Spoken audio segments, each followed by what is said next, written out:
I believe that we are already at the early stages, if not in World War III. It just doesn't look like the wars of the past. And people should understand what is at stake, which is we are one misunderstanding, one miscalculation away. Or even one AI-generated viral video. From nuclear annihilation. Is there anything at all you're doing to prepare? I'm leaving the United States by 2026. But is there anywhere on this map that is safe in a war? So my understanding is that there's actually 3 safe zones. You are right. There's Hawaii. No, because there are so many targets in Hawaii. And same with all of Europe. But there's one tiny little place right there. So where do we find ourselves in terms of conflict and warfare now? It's getting worse. And in the past, it was whoever had the strongest military. Now, you can destabilize a government or a society using a server farm and 20 people sitting in a room thousands of miles away. And another real problem we have right now is that the different political parties inside the United States are so intent on taking down the other side. They do it at the national security peril. So now Russia or China can play people off against one another and cause division. Andrew, what do you think happens next? Well, I think World War III is going to be shaped by what we call proxy war, where a wealthy nation state funds, trains, and arms conflict in a less wealthy state to decrease the capability of your primary target. So they're using that nation to do the work for them. Exactly right. That's already happening. And what's the probability of nuclear war? So here's a terrifying detail that the public does not know. So... Wow. Quick one before we get back to this episode. Just give me 30 seconds of your time. 2 things I wanted to say. The first thing is a huge thank you for listening and tuning into the show week after week. It means the world to all of us, and this really is a dream that we absolutely never had and couldn't have imagined getting to this place. But secondly, it's a dream where we feel like we're only just getting started. And if you enjoy what we do here, please join the 24% of people that listen to this podcast regularly and follow us on this app. Here's a promise I'm going to make to you. I'm going to do everything in my power to make this show as good as I can now and into the future. We're going to deliver the guests that you want me to speak to, and we're going to continue to keep doing all of the things you love about this show. Thank you. Thank you so much. Back to the episode.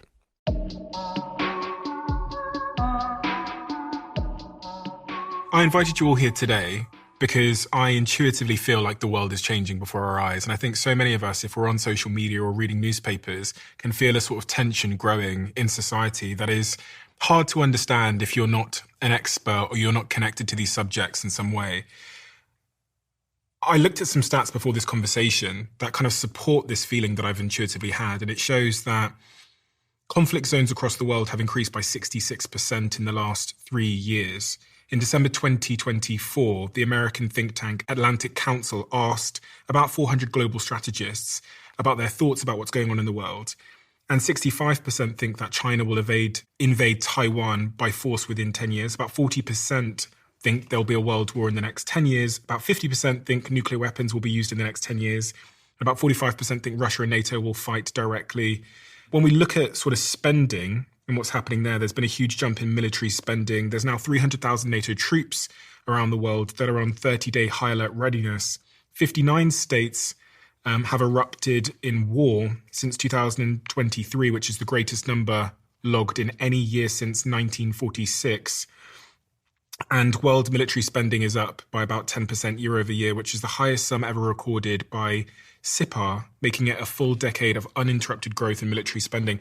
Things feel tense, and every time I turn on the news, I have a mild sense of anxiety. So I've gathered you 3 here today to help me as a muggle, as a normal person that doesn't have an understanding, pass through what's going on and hopefully what we can do about this.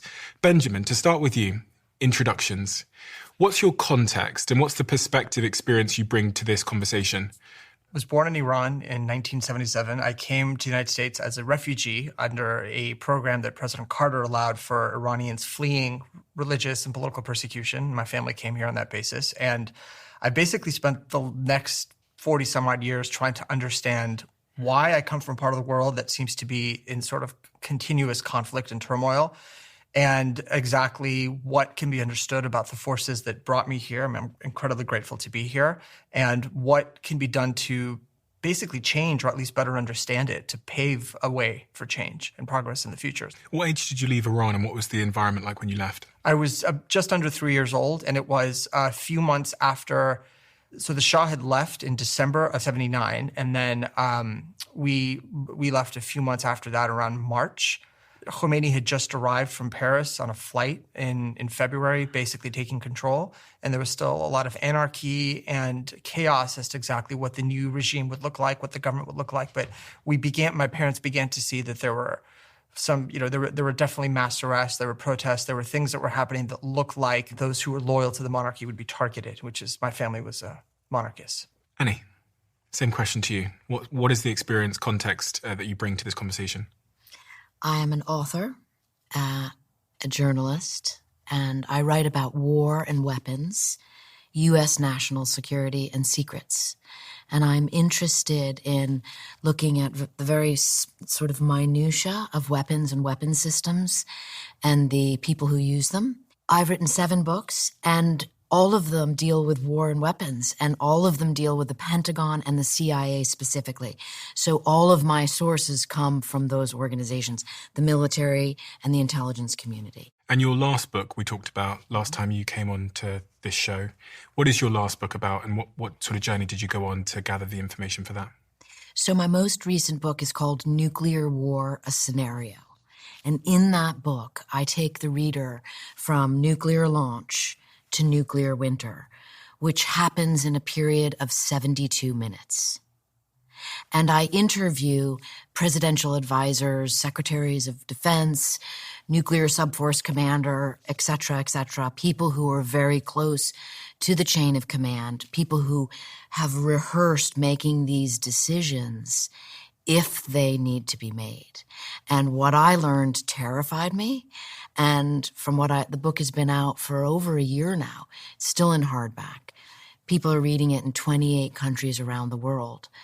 This is a serious edge of peril topic. And I think we're here to talk about that because no time in my life, I think, have we been closer to thinking about this reality than right now. Andrew, there's a few subjects and words that Annie mentioned there that also cross over in your story, one of them being nuclear war and nuclear weapons. What is your context, and what is the sort of experience and perspective you bring to this? What's your experience?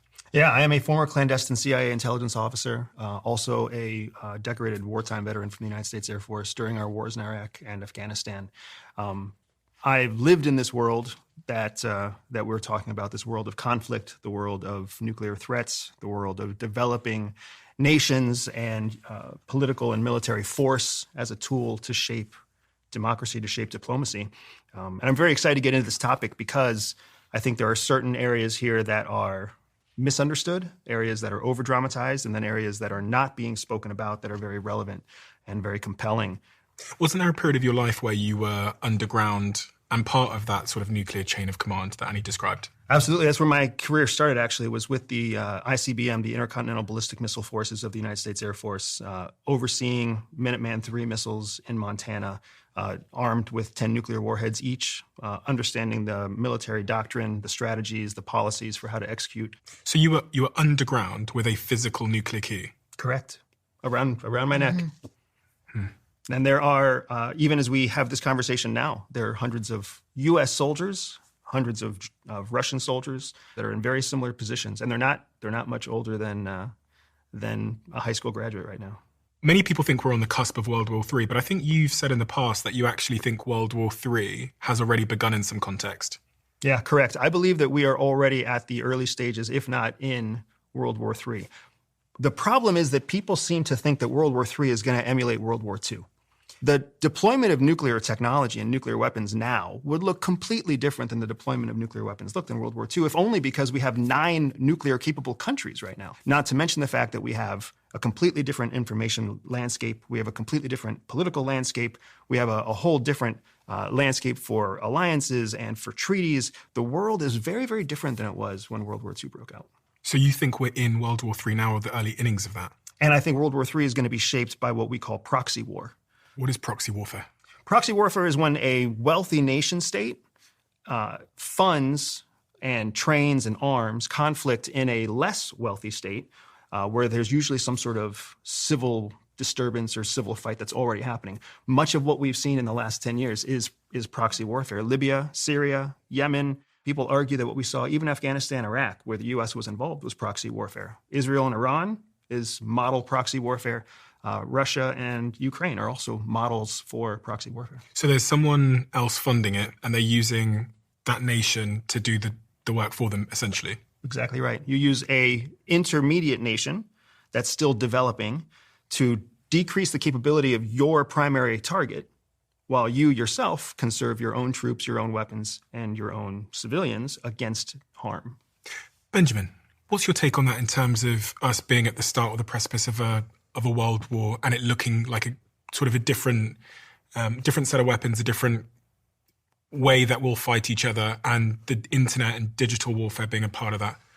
I don't think since the beginning of the Cold War, let's go back to 1947 or 48, I don't think we've stopped fighting. I just think we're fighting wars of different kinds. So I think this idea of kinetic warfare is less frequent, especially among the major powers. So Israel and Iran is an example of one of the last few gasps of kinetic warfare. But if you look at the United States and China, United States and Russia, the European powers, NATO, it's less kinetic than it is more through use of information, through technology, through cyber warfare. What's kinetic? So kinetic is, when I refer to kinetic, I mean using actual physical means, bombs, missiles, tanks, soldiers, that type of thing. And it's less now, and it's more now moving towards other forms where you can now destabilize a government or a system of government or a society using a server farm and 20 people sitting in a room thousands of miles away. And you don't necessarily need weapons to do that, where information becomes weaponized, where digital tools become weaponized. And that's far different than anything we saw in the 20th century. So I think that the rise of the internet in the beginning late 1990s through the 2000s, we've seen now this become industrialized at scale. And I think the threat comes now from the ability of countries and regimes to destabilize and interfere with others in a way that they simply couldn't do years ago. And now you don't even need to fund it massively to do that. It's basically warfare on the cheap. Mm-hmm. Before we started recording, I expressed to you that there's a certain tension in the world right now. Yeah. Where's that coming from and why, in your perspective? One of the things that's been evident to us, especially since the 2016 elections here in the United States, is this idea that we live in a post-truth society. And with so much information available to everybody on every platform, through every means and channel, there's now no monopoly on objective truth or fact. And so with that comes the ability to distort, to propagandize, to mislead, to misinform. And people do this to aggregate power, to bring power to themselves. And so when we live in a world where everyone thinks they know everything or they're afraid that they don't know enough, you have a constant state of tension and anxiety. And people are uncertain about their place in society. There's a wealth gap comes into play. And with that, you feel like there's threats or perceived threats or conspiracies around every corner. And this is why I think lies and misinformation and conspiracy theories take hold in times like this, when people are anxious, frightened, uncertain about their place in society, about what's coming next. And that puts us in a very tense state. And very clever people can take advantage of that and manipulate to their benefit. So that, I think, explains why we feel this tension that we do. The tension is clearly resulting in real changes, because those stats I read out at the start, where there's more nations in conflict now, there's more military funding, more people think we're on the verge of something pretty catastrophic than any time in the last couple of decades. That information, which is causing attention, is then having a downstream impact, which is conflict is breaking out. I don't say it's upstream. You have polarization happening within societies, especially in Western societies, where there is no monopoly on the truth or news or information. You have the fragmentation of, let's say, major news sources. Traditionally, you have a few very respected, trusted sources and authorities or figureheads that people would turn to. We don't have that anymore. It's now been diluted to the point that it is almost meaningless.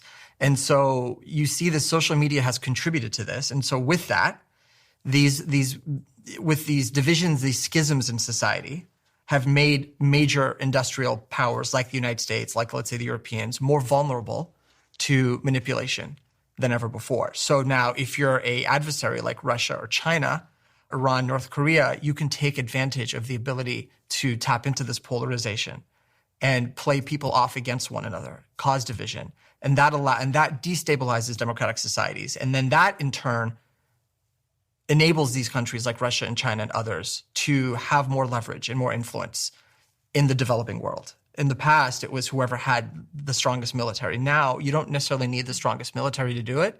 You just need to have the strongest information army and the willingness to do the dirty things that Western societies don't do anymore, but they used to. I want to interrupt because I think there's an order of operations here that we're getting at that isn't clear.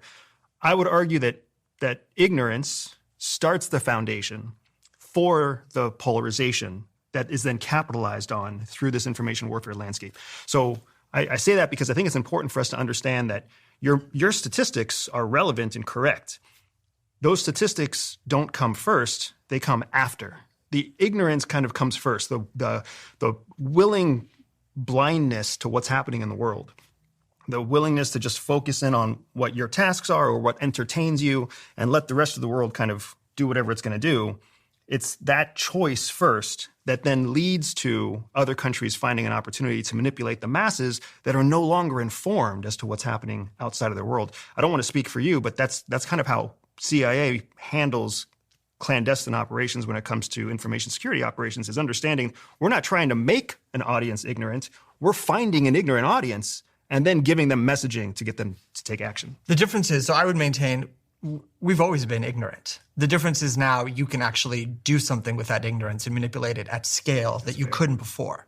So ignorance has always been with us. But before, at least, people knew where they could go to find what they perceived to be a trusted source. So now that source is gone. That messaging is gone. That skill is gone. I have a different take entirely, and I focus on narrative. So I'm really interested in who tells the story and who gets to control the story.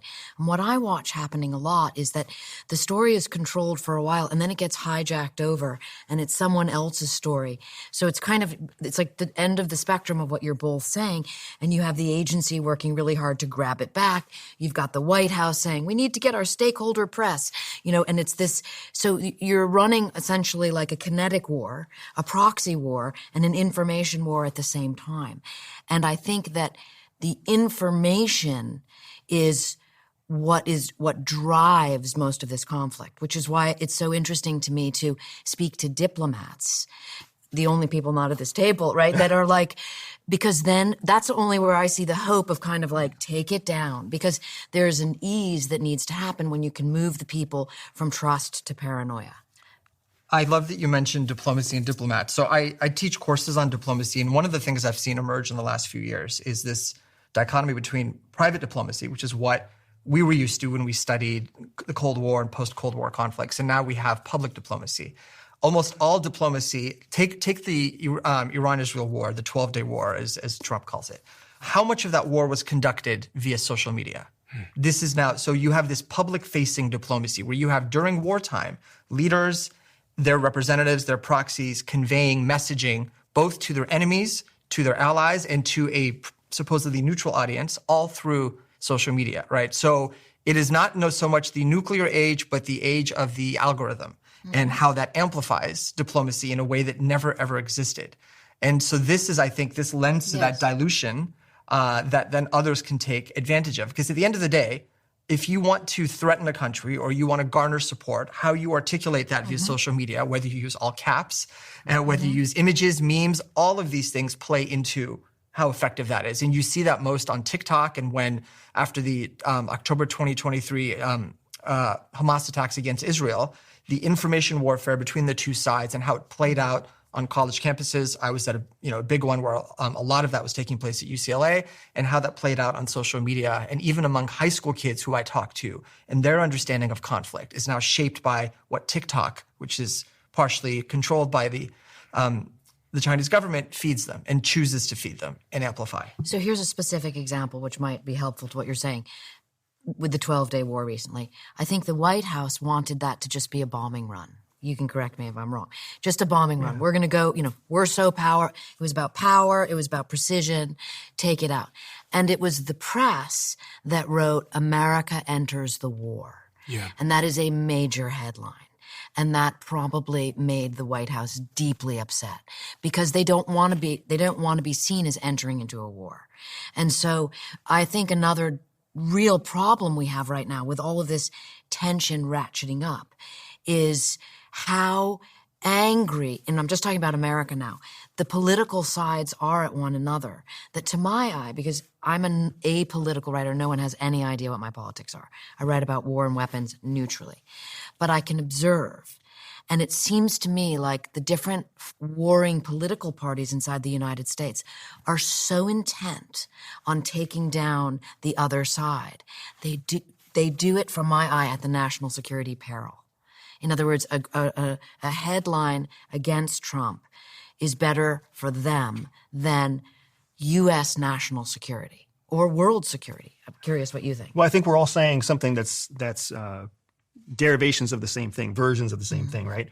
There's a massive information warfare landscape happening, and it is that fog of war that we look through that gives us that tension about what's actually happening at the ground level.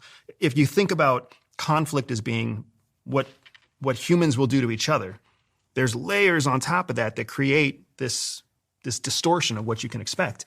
And there's so much activity in the information landscape that it's very distorted what could actually happen. We have a term at CIA, and when we talk about covert influence, activities to shape information, we talk about volume and speed, which gets right back to your point about TikTok and social media. We've always engaged in information warfare, but the volume and the speed was much less and much slower because you had to fly fucking pamphlets and drop them out of airplanes and hope that the people reading it were reading the right dialect of Arabic or Spanish. You had to hope. And then once there was a rainstorm, all of your pamphlets are done. And if you're trying to make it look like they're not coming from America, there's all sorts of other layers to that. Well, now an algorithm that you don't even control is contributing to that. And then you've got creators, content creators all over the place that have no added value to the content they're creating, who are just clipping, cutting, and putting things together and then further being amplified, right? So the volume of information is massive, and the speed at which it disseminates is huge, and the algorithm can dictate whether you see it or don't see it at all. So while I appreciate your point of view, that there's this tension and there's this growing concern, I honestly think that your opinion on that is because you're informed and intelligent. And there are huge groups of people who are completely oblivious to where we actually are on a sliding scale of approaching conflict. Where are we? I think that's what we're really here to discuss. I would argue that we are not entering a phase of less conflict. We are going to enter a phase 5 to 10 years of more conflict, increasing conflict, a willingness to engage in more kinetic conflict, to use your term. I don't think that we're showing the various global power competitors of the world that it will not be tolerated. I think we're showing the global power competitors of the world that violence, kinetic attacks, cyber warfare, weapons development is going to be accepted. My wish is that America could overcome her tribal anger, that a lot of Americans have toward one another that are in different political parties. Because I feel like America is a leader in terms of security and safety, or can be and should be. And that all of this amplification of the rhetoric is deeply dividing. The fancy word is divisive, but it's just dividing. And that if there's any place that one's enemies or adversaries, or call them what you will, can take advantage of that, it is right there. Is that wishful thinking? For me to say, I am a very wishful thinking person.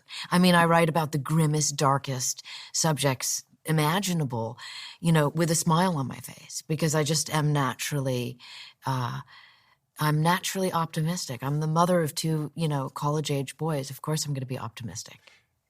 Andrew was just saying that he thinks there's going to be more conflict going forward. We have 9 nations now that have these nuclear weapons that some might argue creates stability, but some might argue that it only takes one individual. And you said there's 6 nations hosting those nuclear weapons.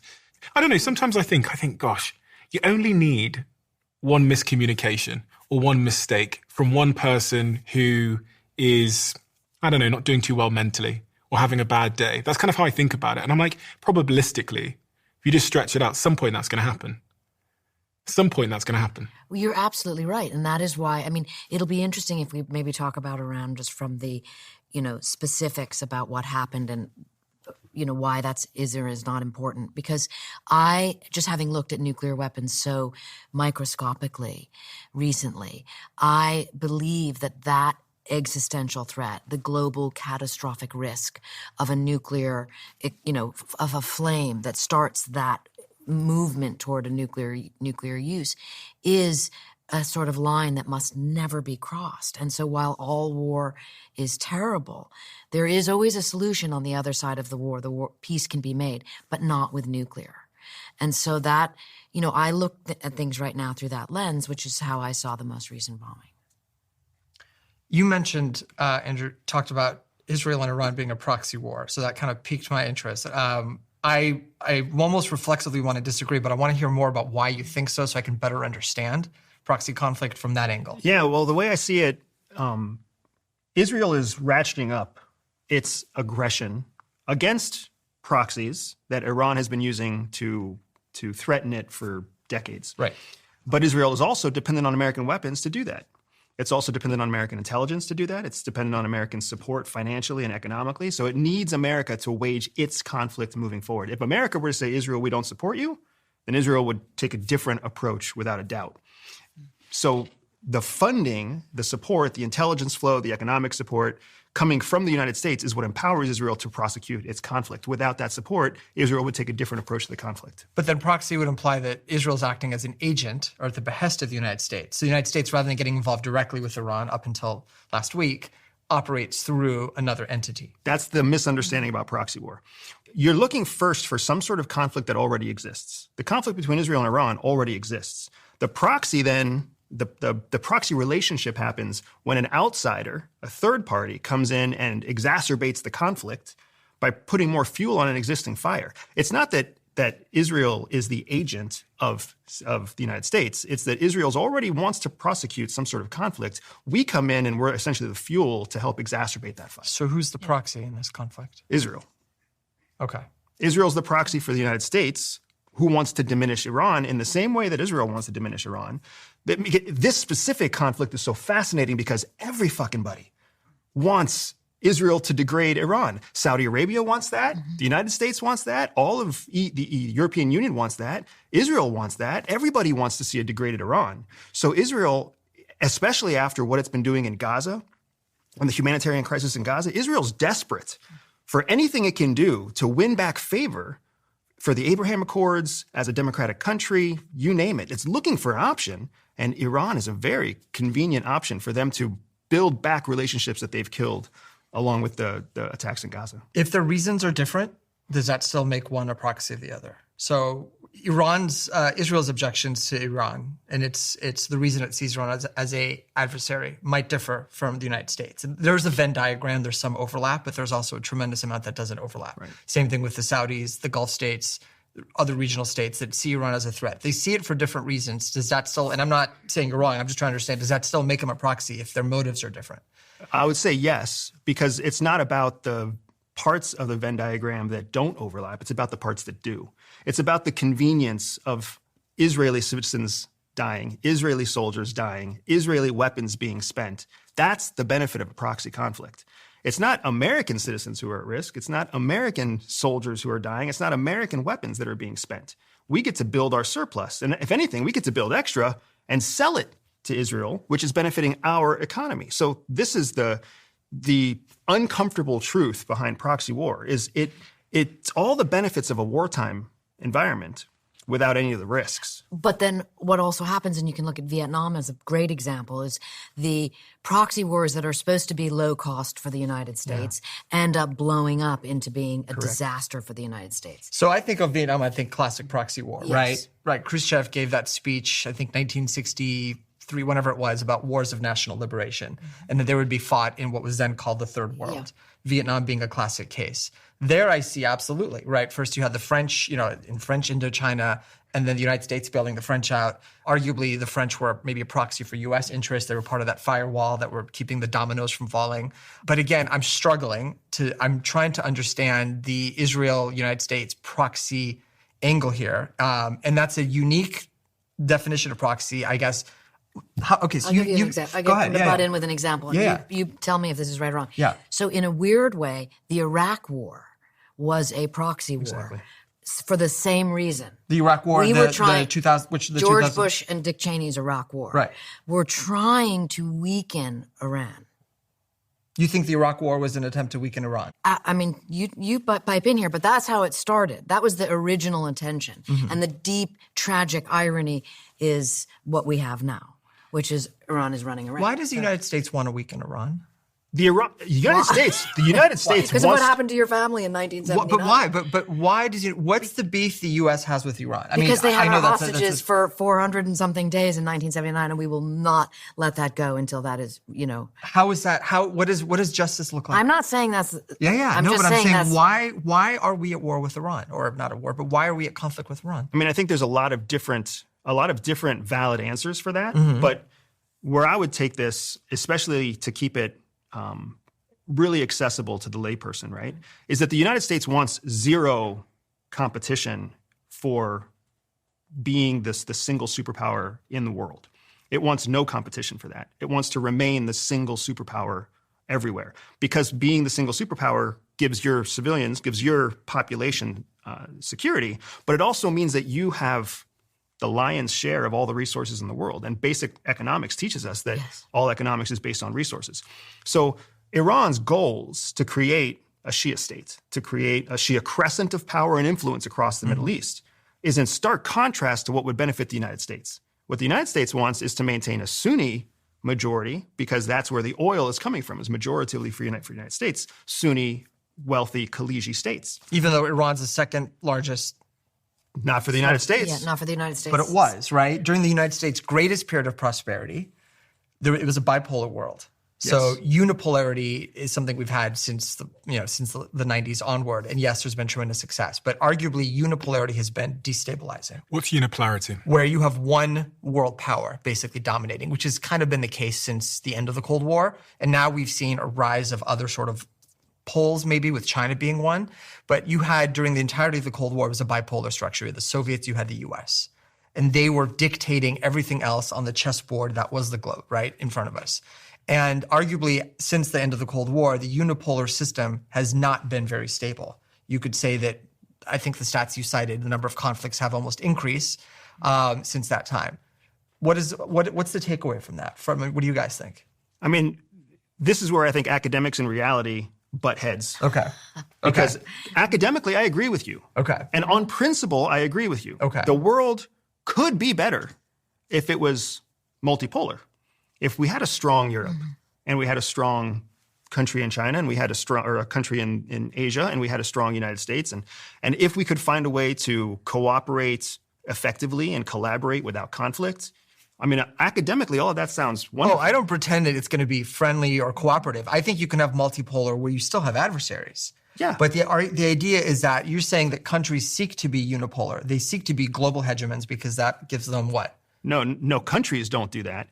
Once you are a near peer competitor, then you have no other option in the reality of it except to be the most powerful. This is why there's only one Olympic gold winner for any competition, for any specific Olympics. You can't have a tie, right? It's the reason why if there is a game that ends in a tie, it goes into overtime, because you have to have a winner. That's like, it's human nature.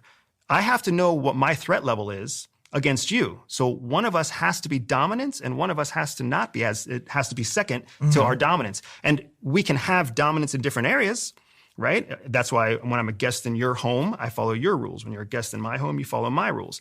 There's an element of that that's all just built into our DNA as human beings. But what the United States has is it has global hegemony. It has all the benefits of the world's wealthiest economy, the strongest currency, the lead on technology. We've diversified our workforce so that we don't have to rely on manufacturing.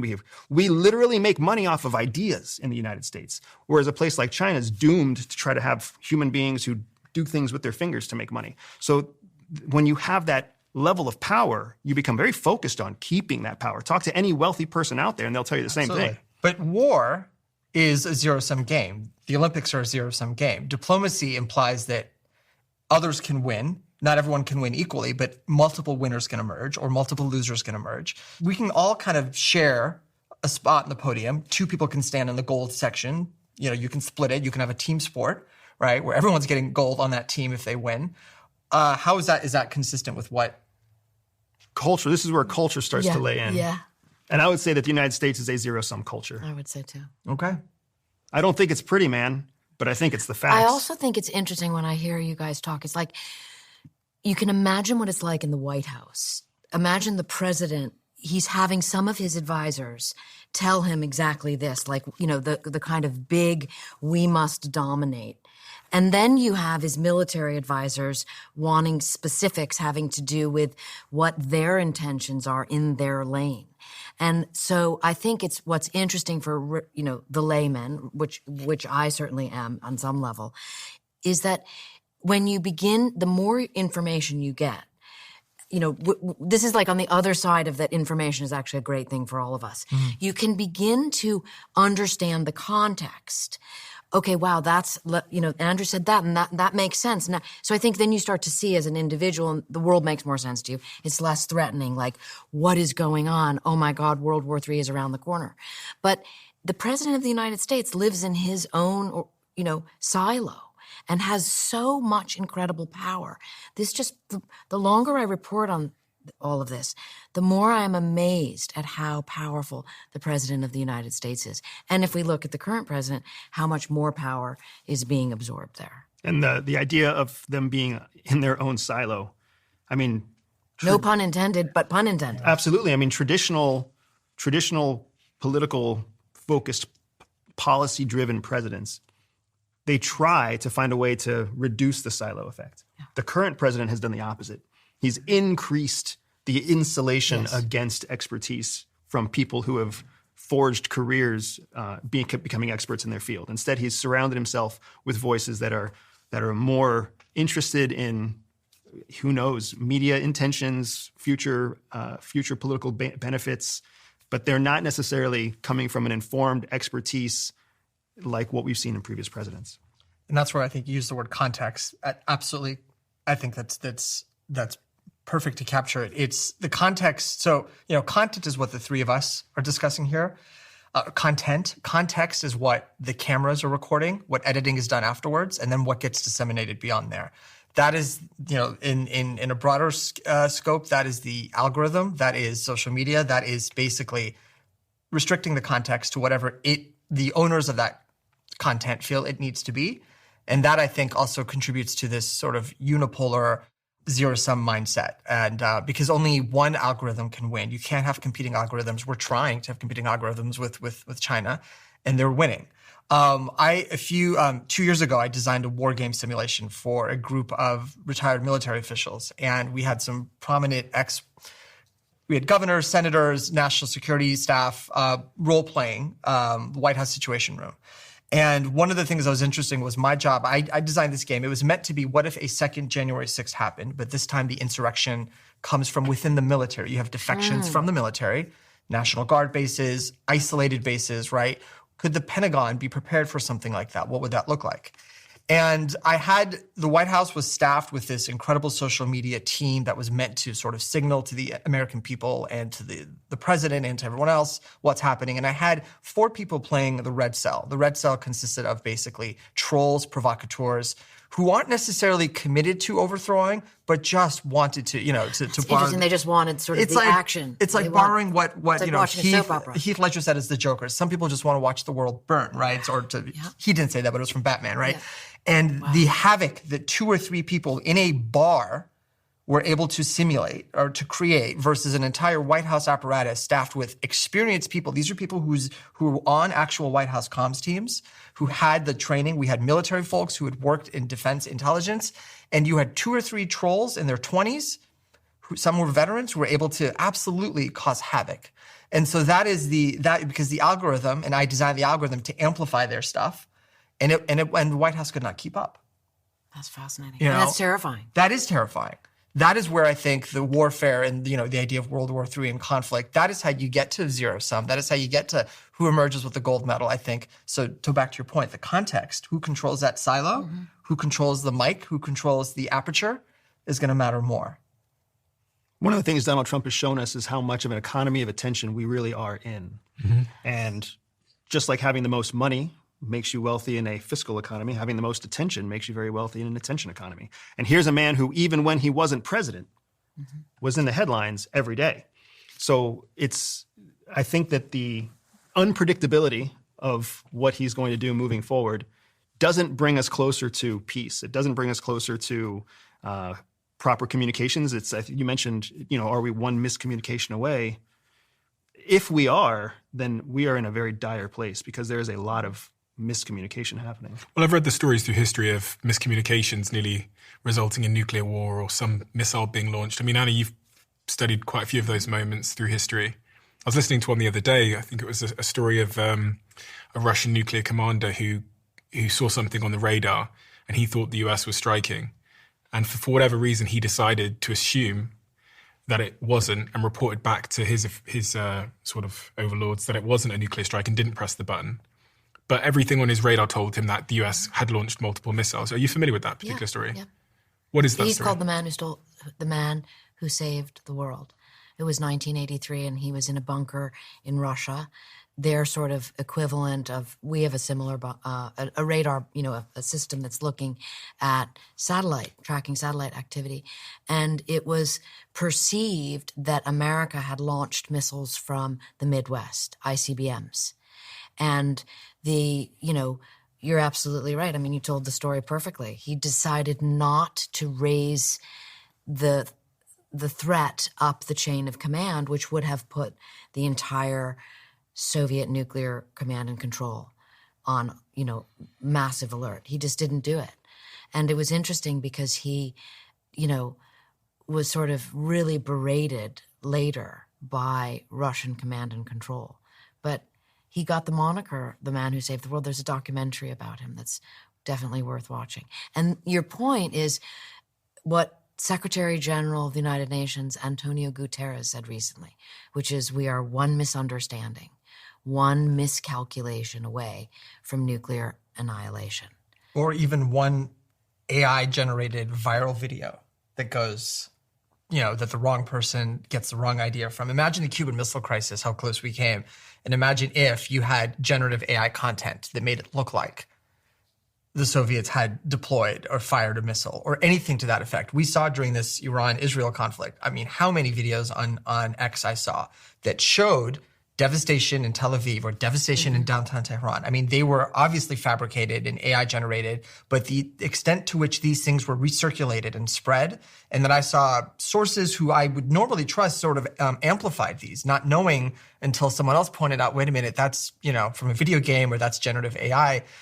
And imagine if our decision makers didn't have redundancies or fail-safes in place to be able to identify that this is what that is, and they acted on a misread or something that they thought was real. That's what concerns me. Are our intelligence forces more sophisticated than that? Presumably they're not on Twitter or something looking at videos. Well, they are. They are there as well. Yeah. And that's a type of intelligence called open source intelligence. But the short answer is yes, our intelligence infrastructure is far more sophisticated than that. The intelligence infrastructure for for the majority of the 9 nuclear capable countries are very, very effective. France is very effective. The UK is very effective. The US is very effective. Even China's MSS is very, very effective. So sophisticated intelligence services are looking for corroborating evidence before they make an intelligence estimate. There is a challenge, though, and we're seeing it especially in the United States, where the chief executive just disagrees independently, unilaterally, with what his intelligence estimate is. What do you mean? Give me an example. You saw 2 examples in the last few weeks, right? First, you saw Tulsi Gabbard, who's the director of national intelligence, and a position that didn't exist until the failure of 9/11. That D&I position was born from the fact that we needed to have more coordination across intelligence services. And she came out and she gave an estimate that Iran was not imminently capable of creating a nuclear weapon, a weaponized nuclear device, right? And how would she know? Because she's the director of national intelligence. All intelligence, thank you. It's obvious to me, I understand, and it's not always obvious to everyone else. But all of the intelligence services feed up. They feed up intelligence that's been vetted, corroborated, validated, up through a reporting system that goes to the director of national intelligence, whose job it is to advise the president on the current status of the most quality intelligence that we have. The president, as the chief executive, is the one person who the intelligence services work for at the pleasure of the president, but his primary mouthpiece for current intelligence is supposed to be the DNI. So when Tulsi Gabbard says, we have no reason to believe that Iran is imminently ready to prepare to create a nuclear weapon, the president is supposed to say, thank you, DNI, And then that becomes the information that he has. Instead, he disagreed with her.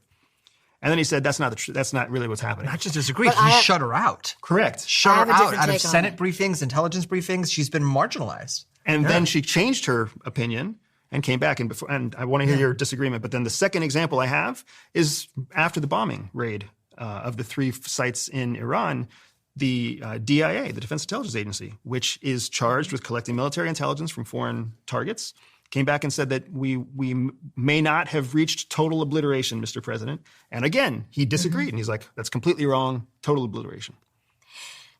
I have it's not a disagreement, but it's more like a different POV on all of this, which has to do with narrative, which I'm very interested in, of how, because the more people I interview at all these different levels, I begin to realize that we all are working from the same set of human conditions, bias and sort of like, and really my favorite one is the horse in the race. You have a horse in the race of how you think and the way in which you see the world. And I know as I get older, what I try to do personally is I try to notice where I am wrong. And instead of being defensive about it, be like, I was wrong about that. That's interesting, because then you can kind of evolve in your thinking and have a bigger POV. But I perceive Tulsi Gabbard making those decisions from the lens in which she sees the world. And her platform is very specific. You could almost have discerned that she was going to have that opinion, at least in my opinion. She was a known commodity before she became DNI. So this is the feeling, I think what you're saying is we knew she always saw the regimes in that part of the world from a certain framework. Yeah. And her conclusion followed her biases, her presuppositions, exactly. And maybe they're priors is a great word because we all have them. There's nothing wrong with this per se. It's just that because I would take a totally different look at any of this if I was the DNI and would be like, Mr. President, it's not as much about these things that everyone's arguing about. Because let's face it, no one's going to know until time passes the damage that was really done there. Period, full stop. You know that. And we all know that. And so what you have to say, and again, as a historian, I would say, what's the best example of why we should bomb this facility? And the best example would be North Korea. Because Clinton, so North Korea once upon a time did not have 50 nuclear warheads and the ICBMs to get them to the United States to take out the United States, which is what I write. There's my bias, my lens, my point of view. But I have studied this. And so it's interesting to me that Clinton was going to bomb North Korea when they were in precisely the same situation that Iran is now, not yet having a nuclear bomb. And North Korea promised that they wouldn't enrich the uranium. And this is in 1983. And Clinton was preparing a military strike. And it was complex because a lot of people in Seoul were going to die in South Korea. And then Jimmy Carter stepped in and said, I will go negotiate the peace with the current dictator's father. And he did, and everything was honky-dory, except for North Korea had their hands behind their back and their fingers crossed, and they were lying. Because that is what dictators do who don't like America being the nuclear superpower and being able to threaten them. And if I was the DNI, I would say, Mr. President, this is the best example of probably what is going on. That's my bias. Rather than saying, but I'm interested in how the tribal parts of America, which I find just as dangerous as nuclear weapons, not quite, but that's what I'm interested in. And then everybody jumps on the story which is also true. The story you tell is true. But what is your take on North Korea, the bomb, Tulsi Gabbard? If anything, North Korea is I never thought in my adult life I would say this. It's the shining example of why countries pursuing nuclear capabilities will continue to pursue nuclear capabilities. Because here is a broken, backwards, poor, fucking despicable regime that we don't touch. No one will touch them. Because they've got nuclear weapons. They have nuclear weapons. And now that we have literally bombed a sovereign nation as the United States, we have sent in, we ran a bombing raid of a country that was sovereign, its own borders, with no. Which is why Clinton wouldn't do it because of, my God, that was unheard of. You don't do that. And now that we have done that to incur and prevent a country from getting a nuclear capability, that's our stated intent.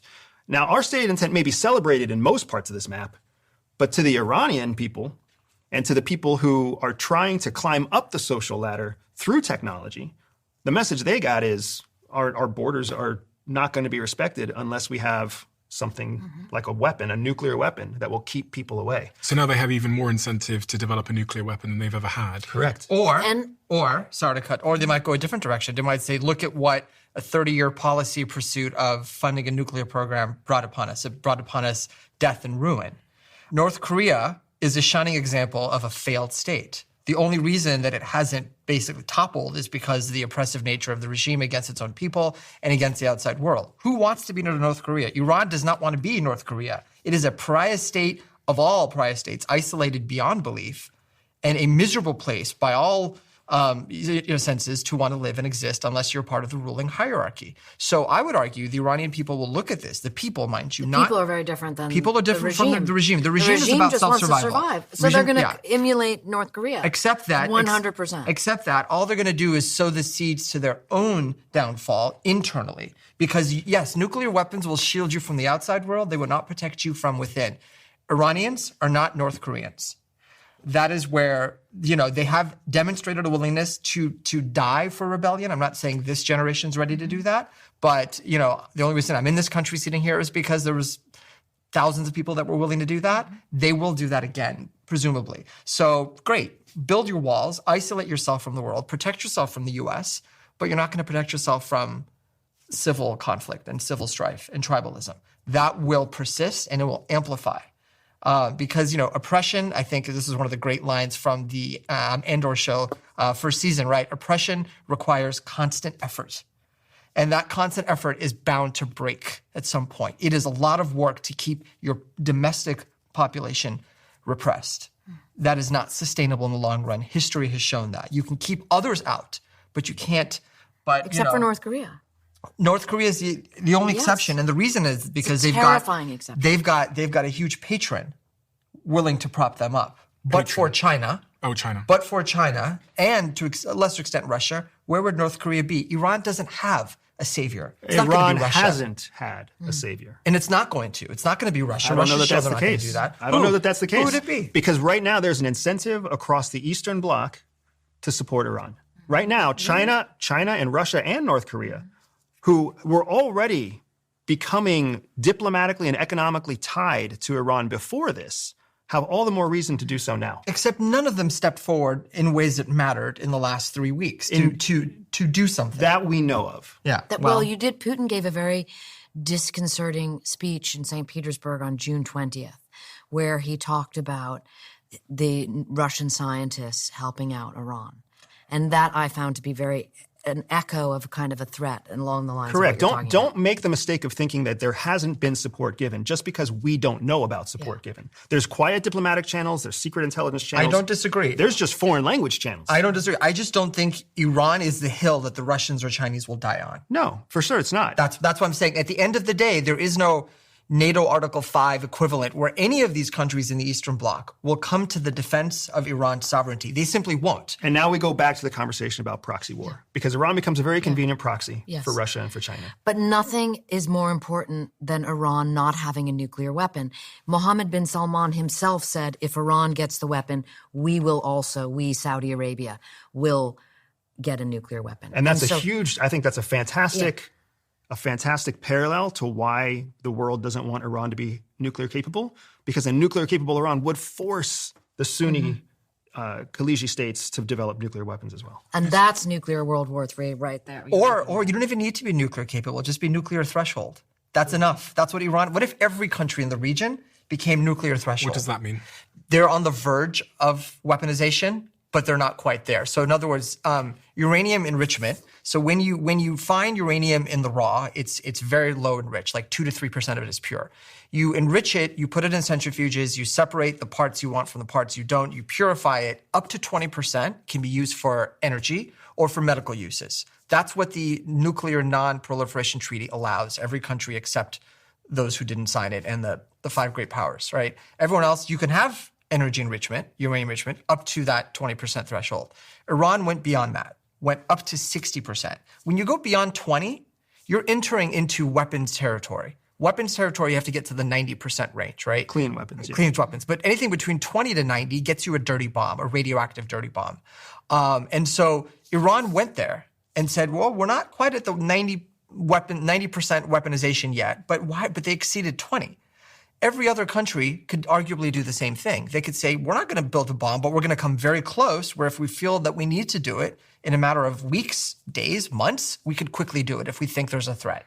So that's a threshold. Do you think Trump was right to bomb Iran? Do I think he was right to bomb Iran? I think diplomacy with Iran has been exhausted with this leadership. Can you explain that to me? Because I'm really keen to just understand where this conflict with Iran has originated from. So Iran, up through 1979, it had various monarchies. The Pahlavi monarchy that came into power in the 1920s was the last dominant one.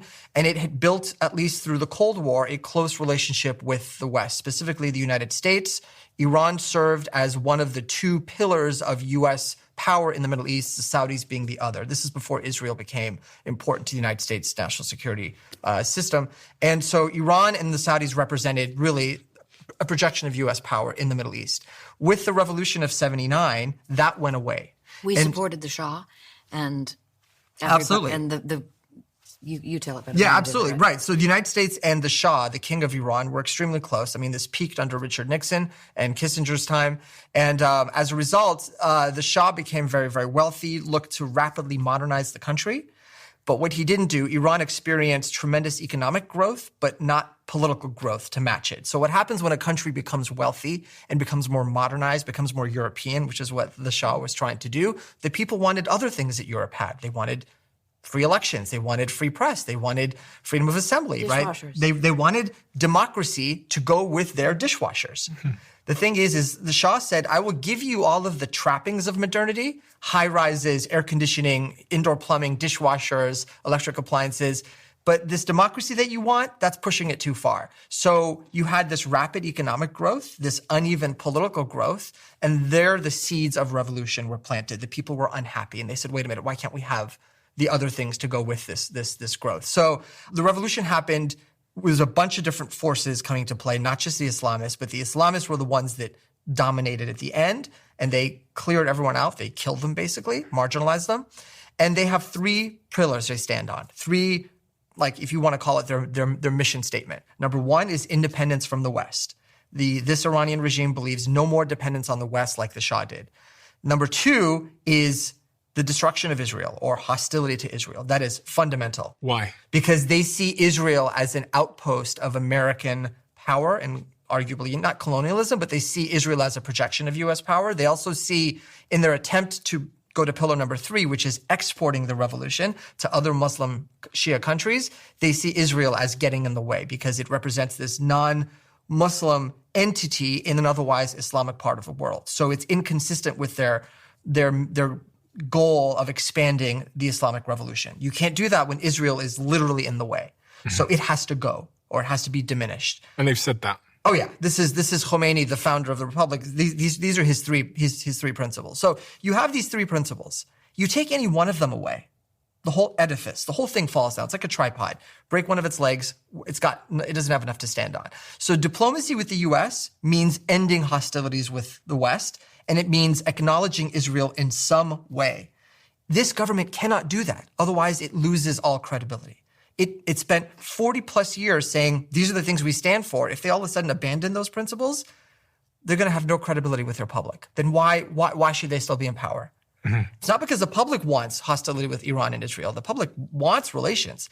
But this government is saying, we oppress you, we terrorize you, all because we're keeping you safe and we're adhering to these three principles. And that's 40 years of brainwashing as well. Absolutely, of indoctrination. So diplomacy had reached its end. To answer your question, a long answer to a good question, was Trump right to bomb it? Trump had reached the limits of diplomacy. And with Iran being a nuclear threshold state, and with Israel after the 2023 Hamas attacks realizing it could no longer tolerate this degree of a threshold Iran, the time to act, the pressure was there. So I think And the opportunity. Because of the way it had weakened. The defense systems, the proxies. They're true proxies, Hezbollah and Hamas. Right. So I think there was a window of opportunity, and Iran simply was not going to abandon its nuclear program on its own. Diplomacy was not going to get us there.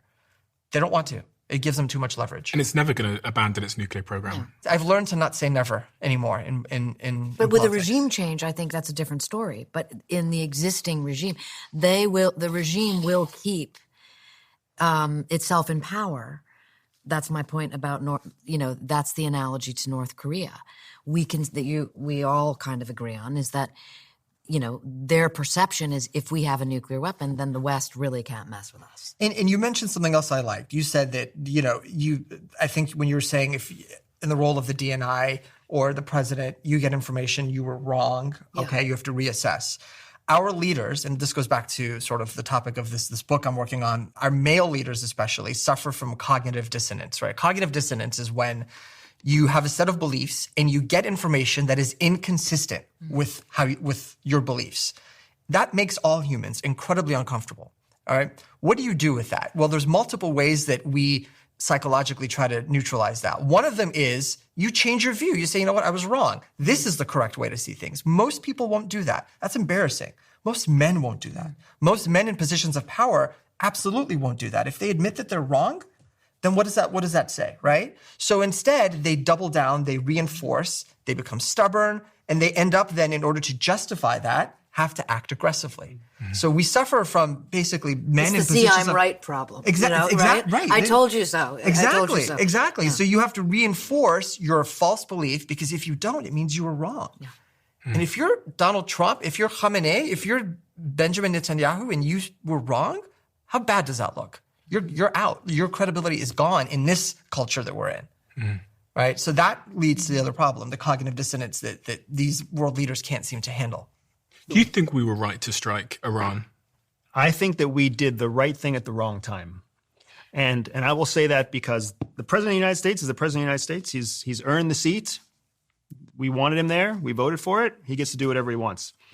But considering the politics between Israel and Iran at the time, considering the, at the very least, inconsistent intelligence that we have about the actual status of the weapons that Iran was developing, and then the political position inside the United States being where it was with failed tariffs, being where it was with an inability to negotiate peace in Gaza, an inability to negotiate peace in Ukraine, where it was, if it was the right thing to do, we certainly seem to have done it prematurely along with preemptively. When would have been a better time? And I'm not a proponent of war. I'm just wondering, there is never a good time. When would have been a better time? I mean, if you want to speak like a parent, then you're right. There's never a good time, right? But first of all, I think a limited bombing run, that's not how you eradicate. That's not how you totally obliterate a country's nuclear capability. You have to commit to either multiple bombing runs. You have to coordinate attacks.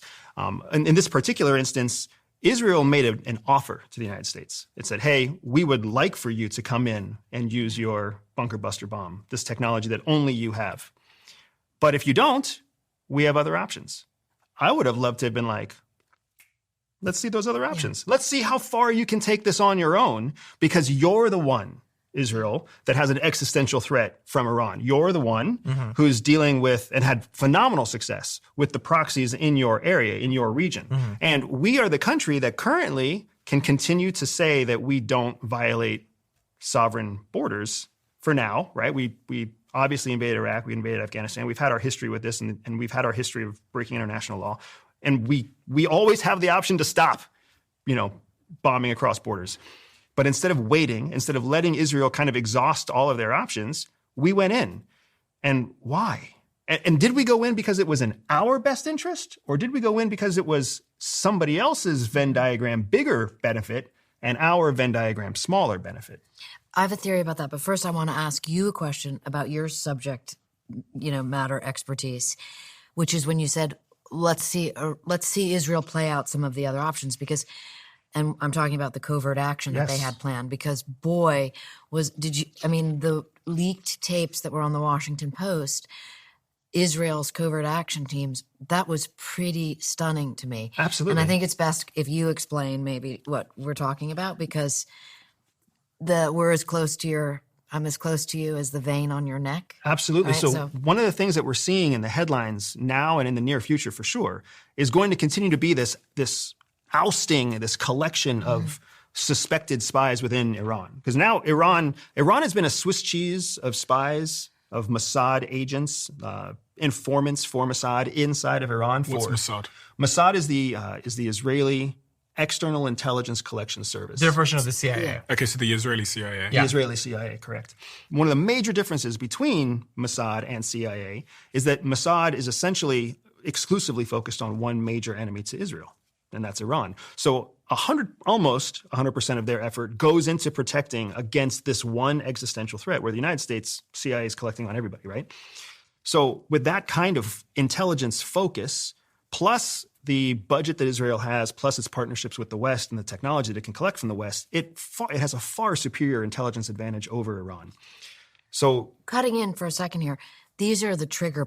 We're talking about what we were talking about earlier with ground bread. These are trigger pullers. These are covert action operators that go in and kill people. we have multiple types of infiltrations inside Israel or inside Iran. But to the point that she's making, the covert action arm of Mossad inside Iran is massive. That's how they were able to go across borders and launch drones. They're finding now thousands of prefabricated drones inside Tehran that were being built by assets of Mossad that were being controlled by AI within Tehran, so that Israel could essentially, at a press of a button, fly hundreds of homemade drones built inside the capital of Iran, like fabricated inside Iran. So by Iranians. By Iranians. Yeah.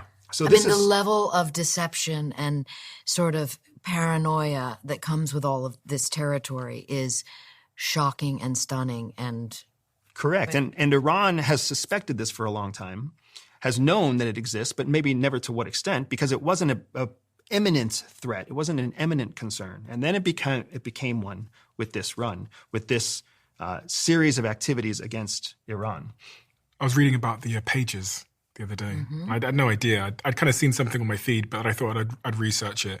And essentially, Israel had managed to get the Iranian forces to wear pages that they had manufactured with bombs inside them, and then they exploded all the pages. I mean, even more impressive than that, they didn't get anybody to wear a page. They found the model and type of pager, they found the supply chain, they found the fabricator for that, and then they infiltrated the fabricator to make sure that they input those explosive devices into the same make and model that was going to end up in the hands of Hezbollah. And then that was in Lebanon, by the way. Oh yeah, that was okay. Lebanon, yeah. But that's a proxy army of Iran.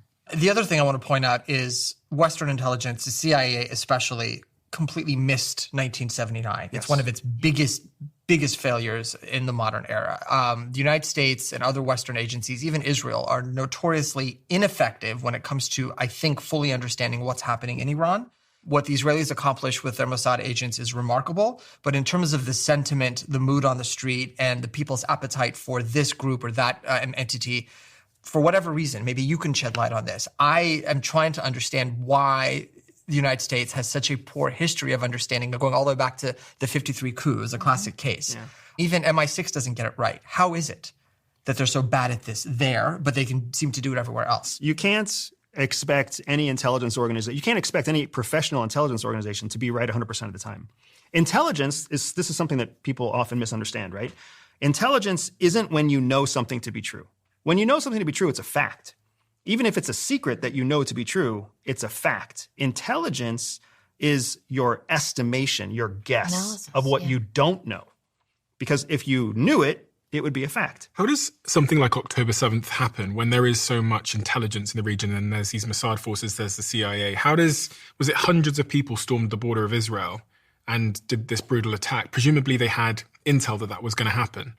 Correct. I mean, the findings since the day of the attack have shown that there were multiple reports, there were multiple operators and officers who escalated this problem. One of the downsides of democracy is that when you have a bureaucracy that has channels of command and people have to agree and and collaborate and validate each other's information, everything moves much slower. So what, and anybody can contribute to this, but for October 7th, the IDF was in charge of border patrol, border security. The IDF meaning the Israeli Defense Force, which is a military unit.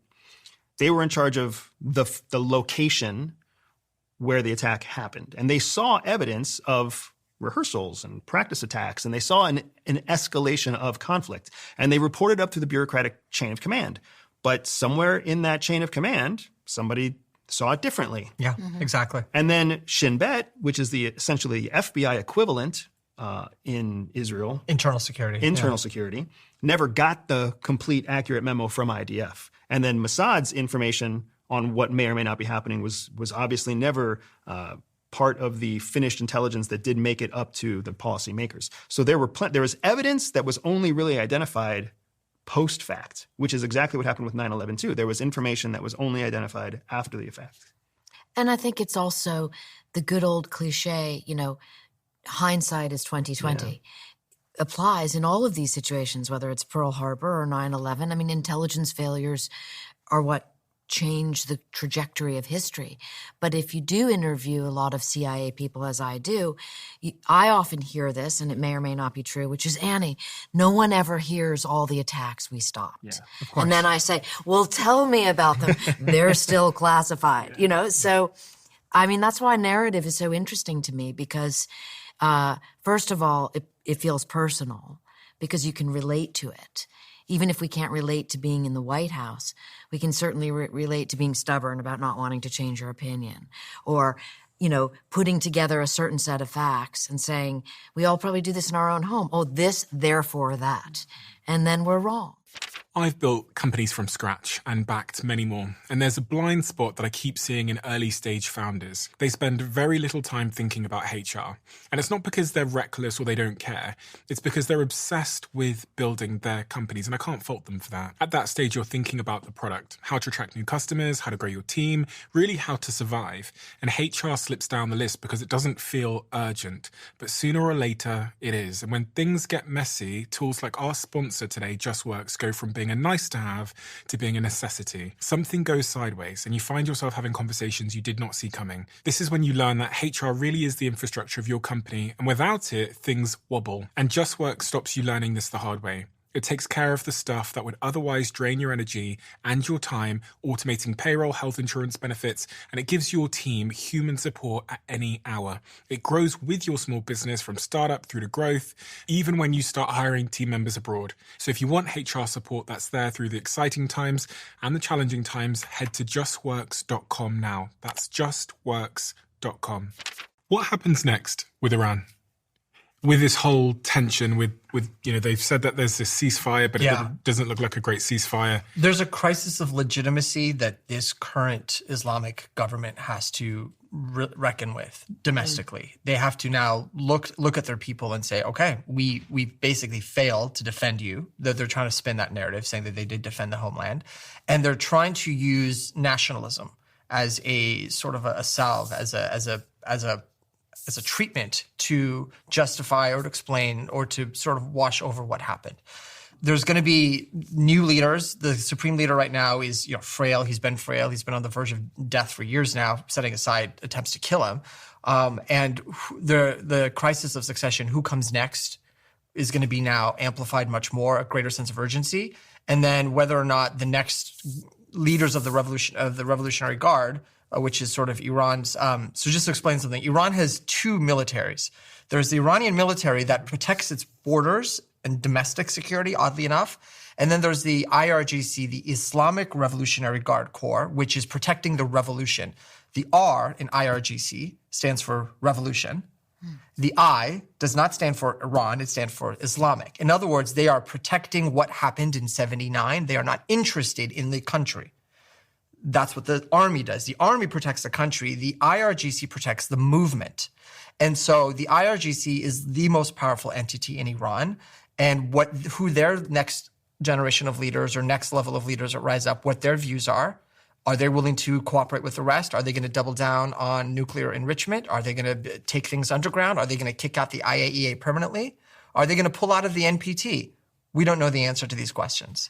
And what's the public unrest going to be like? Can somebody emerge? Because you cannot have resistance without a movement led by, a figurehead of some kind. And this regime has been incredibly good in the last few days. They've executed 3 or 4 potential people who they think could emerge as Wow, I didn't know that. Oh, yeah. They killed 3 or 4 people. About 3, I think. Three for sure. There's a 4th. I'm waiting to get confirmation. Yeah, people that they're afraid of, who could use this period of instability and dysregulation to foment rebellion and insurrection. It's the last thing they want. And that's where I'm going to butt in here. And you're going to correct me if I'm wrong. But if we were in a different presidency and a different era, this is where the CIA would be in Iran and would be fomenting change, because that is ultimately what the American goal is. Which is absolutely should not be doing, ever. It did it in 53. But and by I the didn't way, say it should or shouldn't. I'm just saying it would have. Meaning but not should or shouldn't from a moral perspective. It just simply doesn't.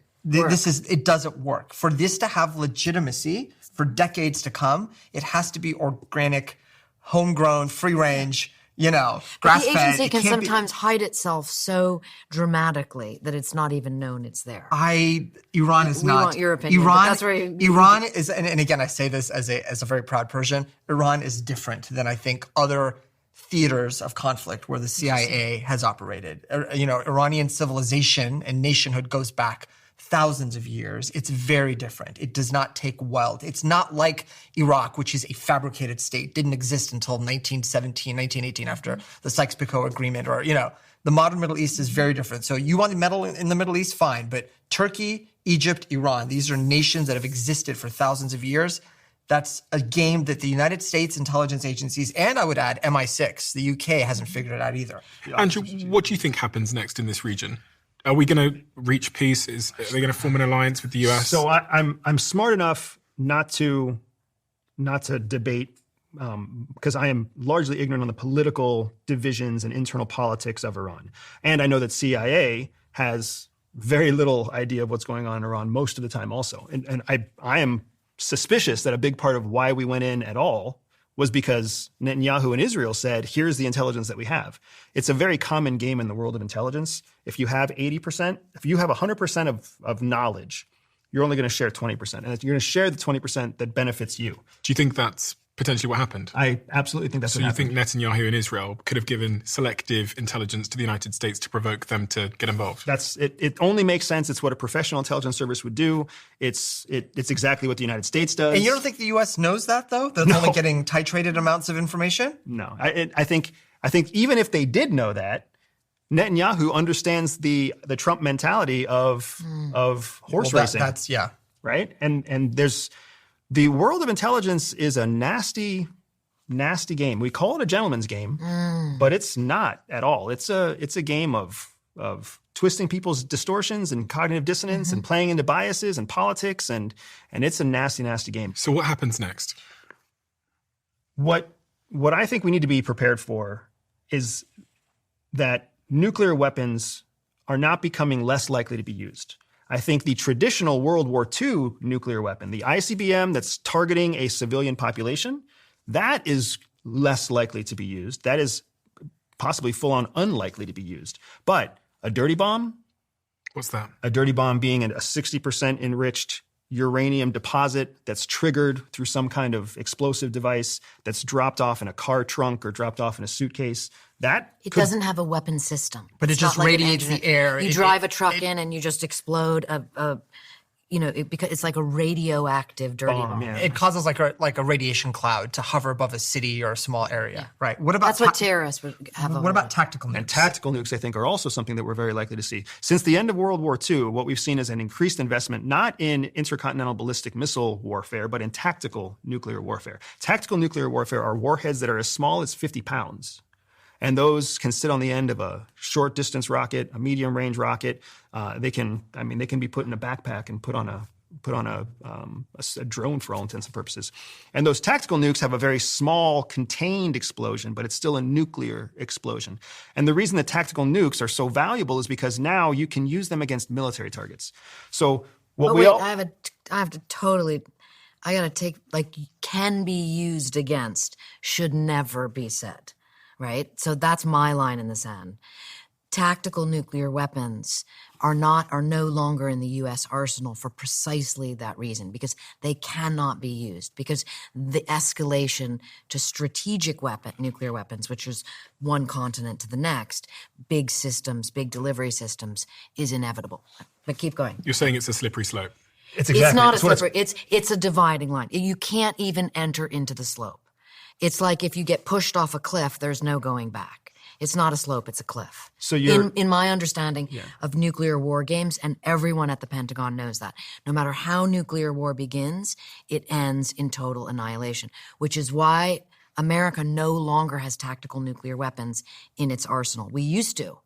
We used to have small nukes that you could put in a backpack and jump out of an aircraft, and I know people who rehearsed that during the Cold War. You can definitively say the U.S. has none in its arsenal, we or do none not. that we know of? No, we don't. Now, you could say that the ones on bombers, because we have a certain kind of one nuclear weapon that is on that it can be flown in, and it can be its size can be dialed down, and that makes it tactical. Why have we got nuclear bombs then at all if we can ever use them?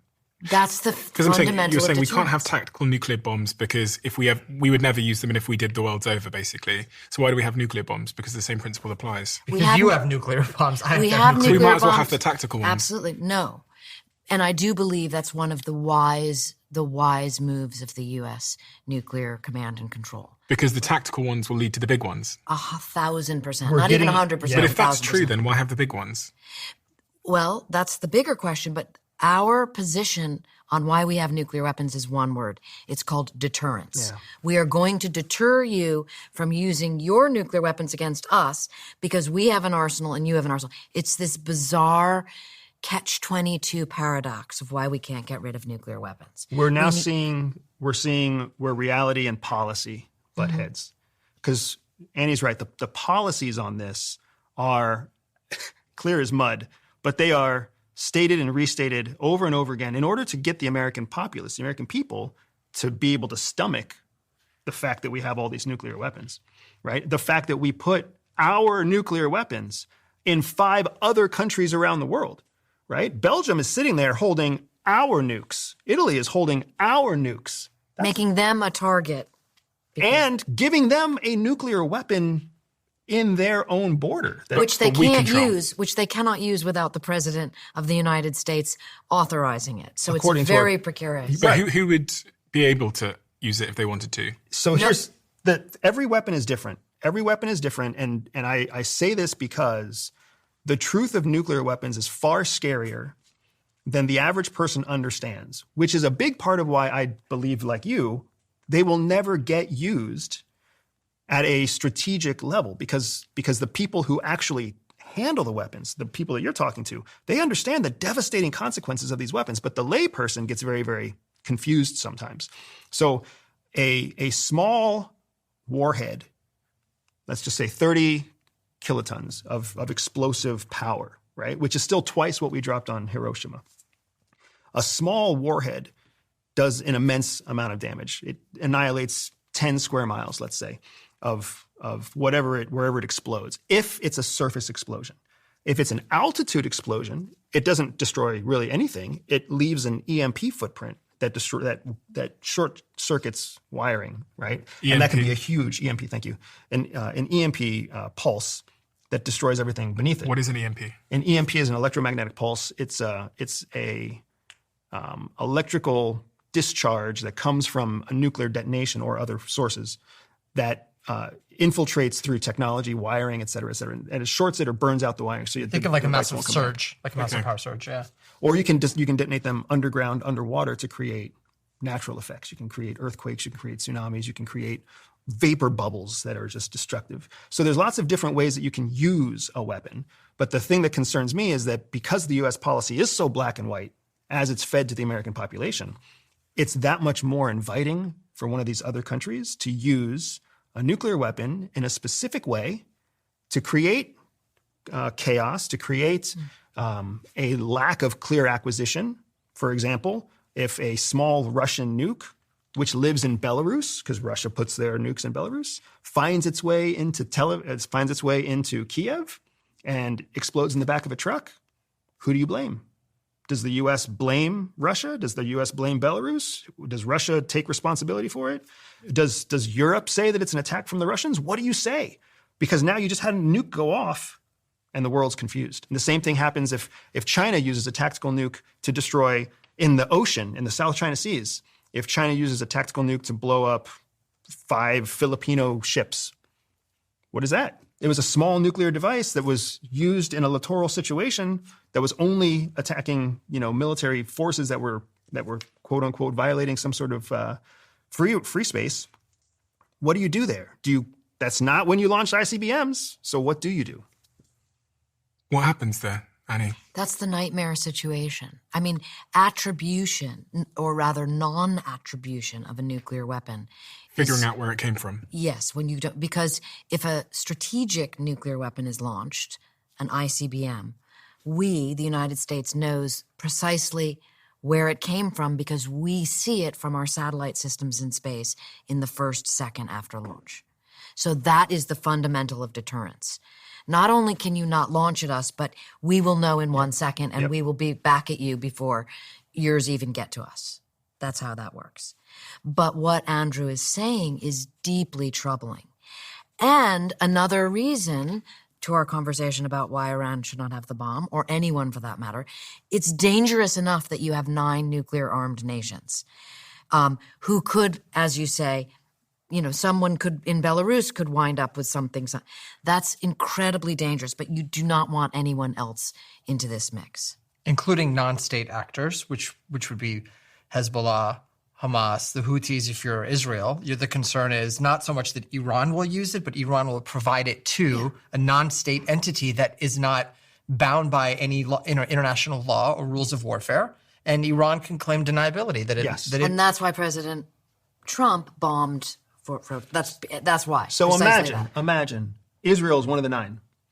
Yeah. One of the 9 nuclear capable countries. Imagine this Mossad that is absolutely capable of incurring across Iranian borders, smuggle in a 50-pound tactical nuke. And they take it and they put it inside one of the testing ranges, or they put it inside one of the facilities inside Iran.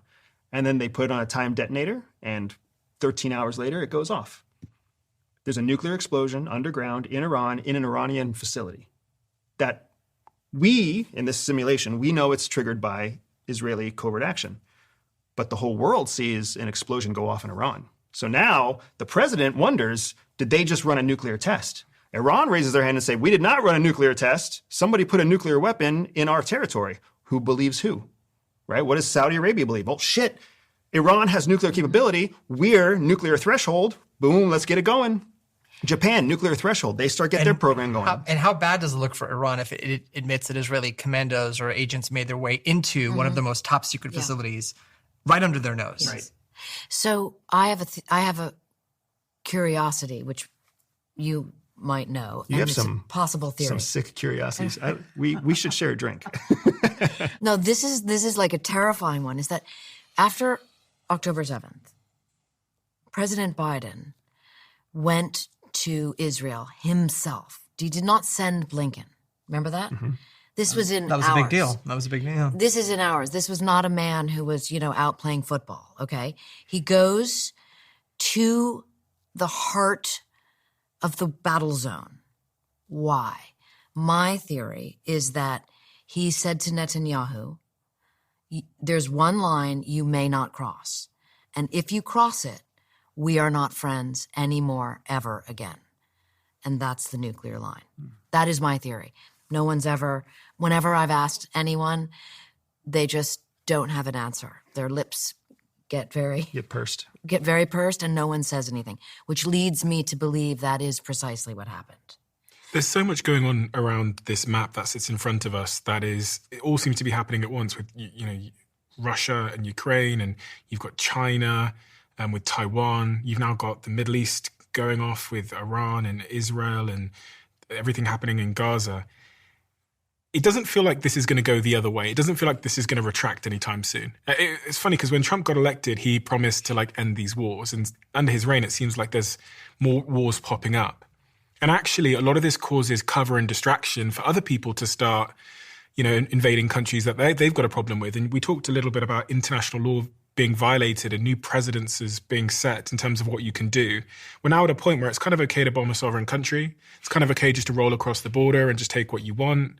So I think that's where my concern starts. And I'm looking over at the other side of the map here with Russia and Ukraine, and I'm asking myself, how does that end? You know, Putin can't just roll out of there, because then why did he ever roll in? I mean, it doesn't look like Ukraine are going to allow him to take a part of their country. That war's going to carry on. And then you've got China and Taiwan, where the tension has increased. And I think I read that there's been more murmurs of conflict or invasion going on with China in recent times, which would probably be, now would be a great time if you're China and you want to take Taiwan. Now would be a pretty good time to do it. Trump is busy.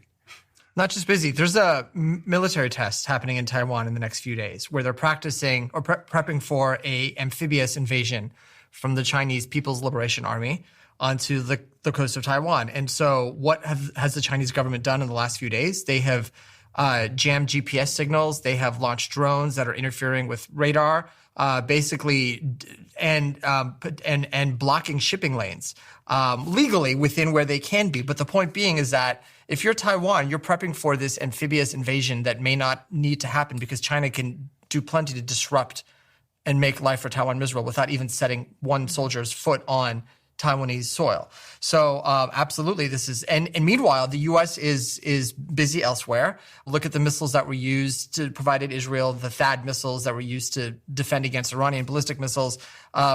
It's been depleted, right? So if you're the U.S. now, you're at a weaker state of being able to defend Taiwan than you were a month ago, 6 months ago. And there's also sort of a public fatigue, right? Because now the public in the United States, they're more polarized. There's, even on the right, there's some people that think we should be going to war. On the left, they think we shouldn't, et cetera. It's getting quite murky. There's a lot of backlash. And I'm sure Trump feels that. Some of his closest media allies like Tucker Carlson and half my Twitter feed are saying he shouldn't have dropped the bomb, he shouldn't go to war. Mm-hmm. And I'm sure that stuff gets to him. But Benjamin, you believe, I think, that if there were to be a trigger for World War III, it would come from that region. I think so. I think we would see it in the form of what we're seeing now, trade war, supply chain crisis issues. We saw during COVID what happens when the supply chain is disrupted. That was a sort of a non-human event, meaning it was a virus. But imagine China now banning the sale of all rare earth minerals to the West, right? These are minerals that are used in the construction of lithium-ion batteries, microchips, processors, things of that nature. And then imagine if China says, look, we're simply not going to sell these things to the United States and its Western allies. Done. We're not going to. What happens then? So I think a major conflict will be precipitated by an economic and trade war, which we're now basically in for all intents and purposes. And until the U.S. and Western allies can diversify by getting these resources elsewhere, I don't know if occupying Greenland is going to be the answer or making Canada the 51st state will give us that. But this is where the Chinese are very effective. They have a large amount of these minerals within their borders. We know that there's a good amount in Ukraine, which is why President Trump wanted to make that deal with the Ukrainians to secure those mineral rights. But this all goes back to trade and technology. You don't need to control territory for territory's sake now. You need territory that has something that's vital, whether it's oil, less so these days, arguably, but now it's rare earth minerals and access to trade routes. That is where you start messing with that. You are then lighting the fuses of war. Which are already being messed with.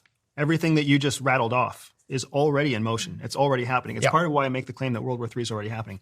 If China invades Taiwan, if China takes Taiwan administratively, judiciously, militarily, however they choose to go in there, because we keep thinking that they're going to send warships in and weaken the battlefield with missiles or something. That's not how they took Hong Kong.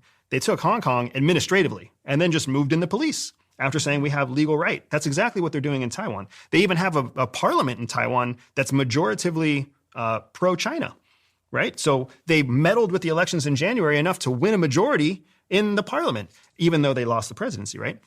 So I think we're seeing the same messaging coming out of Europe. If China moves on Taiwan, the world kind of does this. And Taiwan's alone. Not only because the president's distracted, but also because NATO is distracted. Europe is distracted. And the last thing anybody wants is to fight over there when there's so much bullshit happening over here. But the thing is, they don't even need to move in and invade. All they have to do is block shipping routes, which they can do. Yep. No one's going to challenge them on that. And basically stop selling these rare earth minerals to every country that wants them. What do we do then? Russia's not selling us what it has. Russia can choose to do the same thing. But that's not going to turn into a kinetic war. The United Won't, States... right. It won't, exactly. It'll turn into more of what we're already seeing. More Right. tariffs and more threats and more trade and more of the same stuff that we're already seeing, which is a big part of why I think we're already in the middle of That World is War III. I agree. That is the war we're in right now. It just doesn't look like the wars of the past. Mm-hmm. I think it was Biden that said or suggested that if China were to invade or take Taiwan, then there would be a war. We'd be in a war. But it doesn't need to. It doesn't need to. For China to win, it doesn't have to set foot on Taiwanese soil. All it has to do is basically isolate Taiwan economically, trade-wise, and then dare anybody else in the West or elsewhere to do anything about it. Will they do anything about it? That's really difficult to see. Even France, even the president of France just came out recently and was like, if China takes Taiwan, I don't think France is going to get involved. Yeah. If we in the West can find our minerals elsewhere, I think we'll throw Taiwan under the bus. And under the Biden CHIP Act, that's exactly what we're trying to do, is find our diversified routes. Haven't we got some sworn promise to protect Taiwan? Yes. Officially, yes. We have a sworn promise to protect Taiwan. I think that the wild card in all of this is the current president. No one knows how he is going to behave. And I don't really believe that there's such a thing as him being distracted. I think that he will put his focus on whatever it is he chooses. And then that becomes the attraction. Yeah. Xi Jinping also knows that he needs a win right now. And he also knows that there's a huge economic benefit by ingesting Taiwan and Taiwanese semiconductors and Taiwanese infrastructure and Taiwanese capabilities, because all of the United States IP for semiconductors was developed here, and it's all being built there. So when you take that, you get everything there that's a physical infrastructure and everything here that's intellectual property. Has the probability of nuclear war ever been higher in the last couple of decades? I think Russia's invasion of Ukraine a few years ago, and the immediate first few months, I should say the first year, was the peak of the last few decades. I think we've backed away from that a little bit, but I think that was the peak. I don't think more today than, let's say, a year ago, but I think a year and a half ago more so than, the 20, 30 years prior. And do you think if Iran had developed a nuclear weapon, they would use it based on those three pillars you described earlier? No. You don't think they would? No, because the regime's not suicidal. Because if they had used it and we'd be able to track it, they'd be destroyed. And they are a lot of things. They might be crazy. They might be irrational in some ways. They are not suicidal. They're not willing to die for this. They want, like Hitler and the 1,000-year Reich, they want this to endure. And it's not going to endure with the which is why Khamenei, the supreme leader, maintained a threshold of nuclearization. If you cross that threshold to being a nuclear weapon state, then all of a sudden he has a big target on his back, either from within or from without. And his goal is to have the regime endure for 1,000+ years, not to have it be sacrificed at the altar of nuclearization. Andrew, what do you think in terms of probability? Higher, lower? I mean, I will give you a number. I think there's a 30% chance that we're going to see a nuclear detonation in our lifetime. And here's why. Because... Tactical, or does it matter?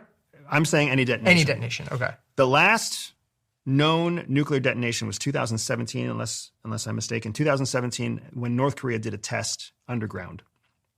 That wasn't that long ago. And there were a series of tests that they did before that in an environment where testing is not supposed to happen anymore. We are now entering a season of more conflict. We're seeing more and more strong authoritarian type leadership, even if it's in the lead of a democratic country. We're still seeing strongman type of shame-based leadership. This cognitive dissonance where leaders will go contrary to what their advisors say. Leaders will go contrary to what's in the best interest of the people's opinion in pursuit of some sort of strategic or even tactical political aim. With more advanced weapons, with more transnational threats than ever before. Transnational threats are threats that don't derive from a national identity. They derive from something else, like a drug cartel or a radical Islam or radical Catholic, for all we care. With the rise of transnational threats, the opportunity for someone to get their hands on something that's nuclear and then detonate that nuclear device somewhere is just too great. And it's only getting greater. It's only getting more. With new cryptocurrencies, people can pay for things and financial transactions can't be tracked as easily as they were in the past. We are definitely in an era where it's getting worse. And I remember people asking me this question 2 years ago, and I put the chances at 15 to 20%. So in just a year and a half, I've literally seen us move the dial, in my opinion, closer to, we will see a nuclear detonation in our lifetime than we have in the past. Can I ask you to just qualify something? Sorry. Is it state or non-state actor, you think, more likely? Because I don't think it will be. And I don't think it will be a state. I don't think it will be a clear state actor. Got it. Okay. Okay, I have a couple thoughts on that, where I may actually answer the question. So this goes back to your terrifying point about miscalculation or mistake. So I think that the mistake is where the real threat lies. People at this table may remember in November, the UK gave, and I'm talking about the Ukraine-Russia conflict right now, the UK gave the Storm Shadow to Ukraine. We gave the ATACMS. These are systems, like missile systems, essentially, to be able to, go further into Russia allow Ukraine to fire further into Russia. And Russia was pissed off. And in response, they fired an intermediate range ballistic missile capable of carrying a nuclear warhead, okay? This is the first time in history that a ballistic missile was used in this kind of a kinetic war, a hot war. And I was on an airplane leaving London and I went, oh my God, is this that situation where I'm not going to land because there's a nuclear war? Because that is precisely the kind of thing I write in Nuclear War Scenario, where something's launched and the United States, because we have a launch on warning policy, launches before it lands because we're not willing to wait to see what was in that warhead. Now, what was in the warhead was nothing. The Russians launched an inter-range ballistic missile into Ukraine with nothing in the warhead. Why? I mean, this is so terrifying. Well, we learned later when Lavrov went on television, he said that he had notified his American counterparts in advance. I was taken to the State Department to see where that advance notice came into. And it's called the NERC, the National Nuclear Security Center in the State Department. I'm messing up the name, but it's known as the NERC. It's inside the State Department, and it's basically, hello, we're not at war room, meaning every 90 seconds you hear bing, bing, bing, and that's all you hear. And I was with the Assistant Secretary of State who said, Annie, that's the Russians telling us we're not at war. And she explained to me that Lavrov, who's the Russian foreign minister, when he said on TV, which went over everybody's head, including mine, oh, we notified our American counterparts. What did that mean? Well, what Mallory Stewart, the Assistant Secretary of State, told me was what it meant was that Lavrov rang up the NERC and said, we're launching, and it doesn't have a nuclear warhead in it. That was such a big deal. And I don't think the average person understands how big a deal that was. When I think it was called the Oreshnik. It was called the Oreshnik. The Oreshnik was the newest, most modern version of an ICBM, intermediate ballistic missile, IMBM, that the Russian inventory had. We had never seen it deployed. It's never been seen before. And it reminded the whole fucking world, you do not want to go down this road. A ballistic missile is a terrifying, terrifying tool. Why? It launches into the atmosphere where it splits into three parts. The rocket, the booster, and then what's known as a MIRV. Almost like imagine a revolver. Take out the piece that holds the bullets of a revolver, and it's called a multiple independently targeted reentry vehicle, MIRV. A warhead sits in each one of those canisters of the revolver, and then it on its own can move in space and then drop warheads in different trajectories. And then those warheads, as they come down from space, not propelled, as they just fall from space, they reach speeds between Mach 2 and Mach 20. And then they come in contact with whatever they're targeted. When there's a warhead on there, that warhead also, it's scheduled to explode at altitude, at surface level or underground, whatever they choose. But there's no stopping that fucking weapon. Once it drops the MIRV, once the MIRV drops the warhead, unless you have some sort of tech that can intercept a Mach 20 to Mach 2 to Mach 20. Which no one has. Right.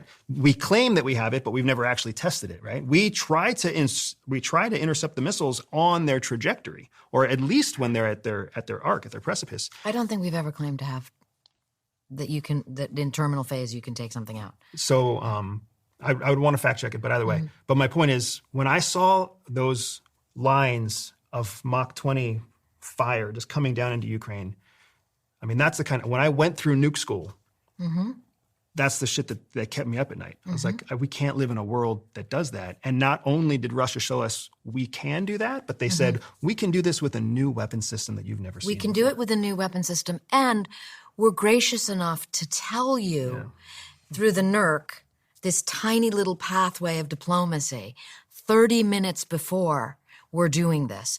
And you're going to take us at our word that it doesn't have a nuclear weapon so that we didn't launch on warning.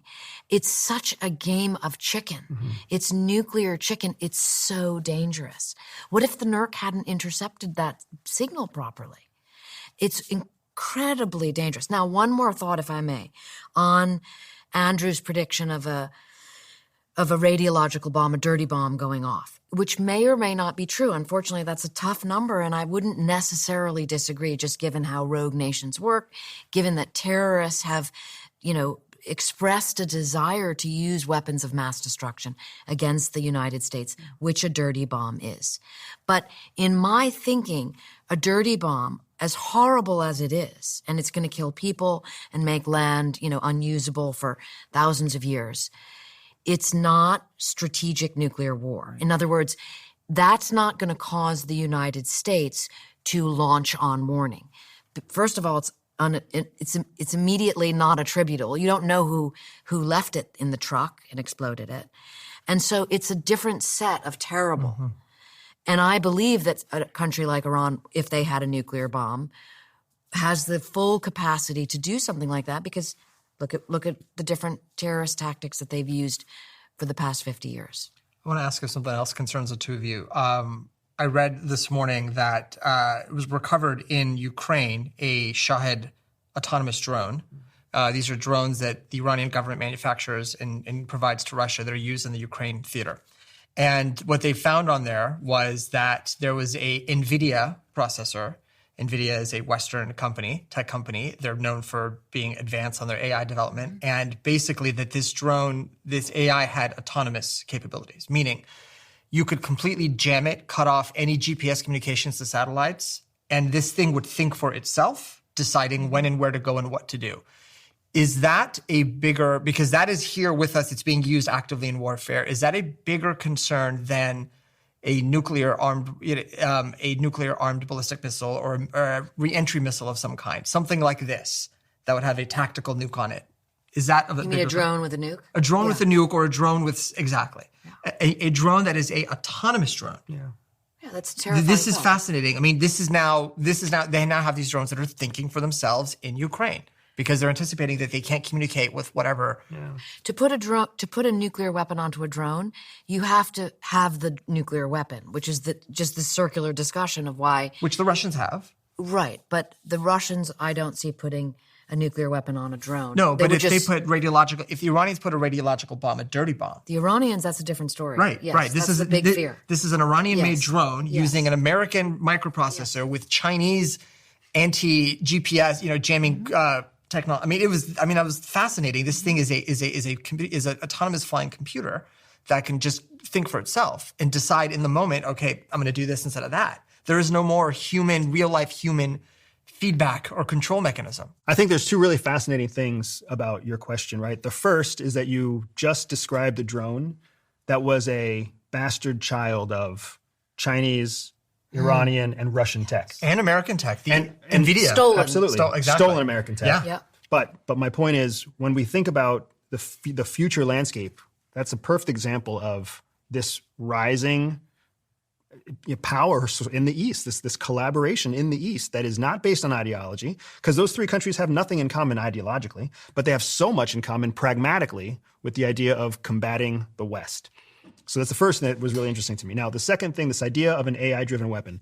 I am going to be wildly unpopular, I promise you, by all the sci-fi geeks out there. I think that AI-powered weapons are the next like logical evolution and a good evolution for us, because I would rather trust an AI that's been programmed appropriately with the rules of warfare and what's properly engagement law and all. I would trust that over an 18-year-old with a gun who's been indoctrinated by like the American like crazy shit that we do to get people ready for war. I would much rather have some AI device that can't be altered except by its own logical processing. If the AI becomes self-aware and it's preserving itself and can't, so if that's if a huge if. Yeah, that's way down the line. But there's a lot of ifs that have now faster than I realize are coming to fruition. That's the other concern, right? A self-aware singularity, right? Right, a singularity that becomes hell-bent on its own preservation, right? Which, again, those are two big ifs: the singularity and then preservation, its own self-preservation. If an AI-driven drone is meant to target a specific enemy, and it is noticing that it is being targeted, it'll try to avoid being shot at or taken down, right? It'll have countermeasures. Okay, and if it does so, if it has to make the choice of, let's say, detonating or going into a civilian area and risking harm to a civilian population that is contrary to its mission objective, but to do so would preserve its capabilities, it wouldn't do that? That's what I'm wondering. I mean, where you're getting to that self-awareness. That's what, right? Like, if it's what would most likely happen is an AI device like what you're describing, would be programmed with a mission set. It would come under fire. It would use its own best judgment for countermeasures. If those countermeasures were ineffective and it was starting to go down, the next priority that it would have would be to eradicate anything that's intellectual property that it has on board. Got it. So that's something that we don't currently have. That's why it's so dangerous when a B-2 gets shot down overseas. Right, because everything. And also those systems, from what I understand, are no longer going to be single Predator drones, single Reaper drones. They are drone swarms. Yeah. And so they work, which is its As a own hive set mind, of terrifying.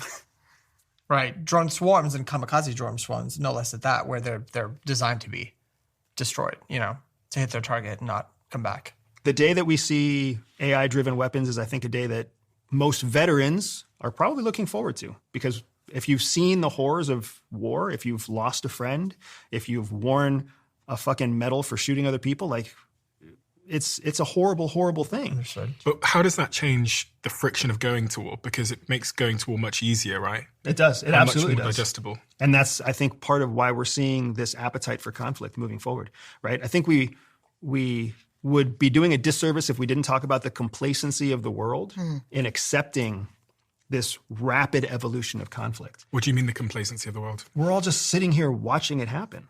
It's almost, in a sick way, I think there are people watching the news in anticipation of the next conflict. It's almost turned into a giant NASCAR race.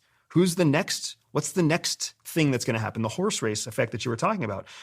We want to know what are the body counts. We want to know who's winning. We want to know what's the newest weapon. It's become almost a reality game. TV. Well, it made me, when you were speaking of the war game that you designed, and you were talking about two trolls in a bar, it's like, that's my band name, by the way. Okay. But it's literal and it's figurative and it's narrative. So it's very interesting to me. And it's terrifying because it really does speak to what you just said, where the body count from far away on television is not the same thing as the horror of the person experiencing it. Indeed. Is there anywhere on this map, Annie, that is safe in a war? Because, I think as a way of dealing with the angst of this, in our group chat, me and my friends, when these things start kicking off all the time, I think this is a coping mechanism. We all share the fact that some of us are, down here on the map and one of us is in Australia. But then my other friend, unfortunately, he's in Dubai. And we're always looking at a map and when the bombs are going off. Is there anywhere on this map that is safe in the event of a nuclear war? There's one tiny little place, New Zealand, and a little bit of Australia. And that has to do with, if you follow the idea of nuclear war, that agriculture fails when we have a nuclear winter and the sun gets blocked out and there's no more, there's large bodies up in the mid-latitudes are frozen over in sheets of ice. And when you have all the billions of people dying, it's because agriculture fails.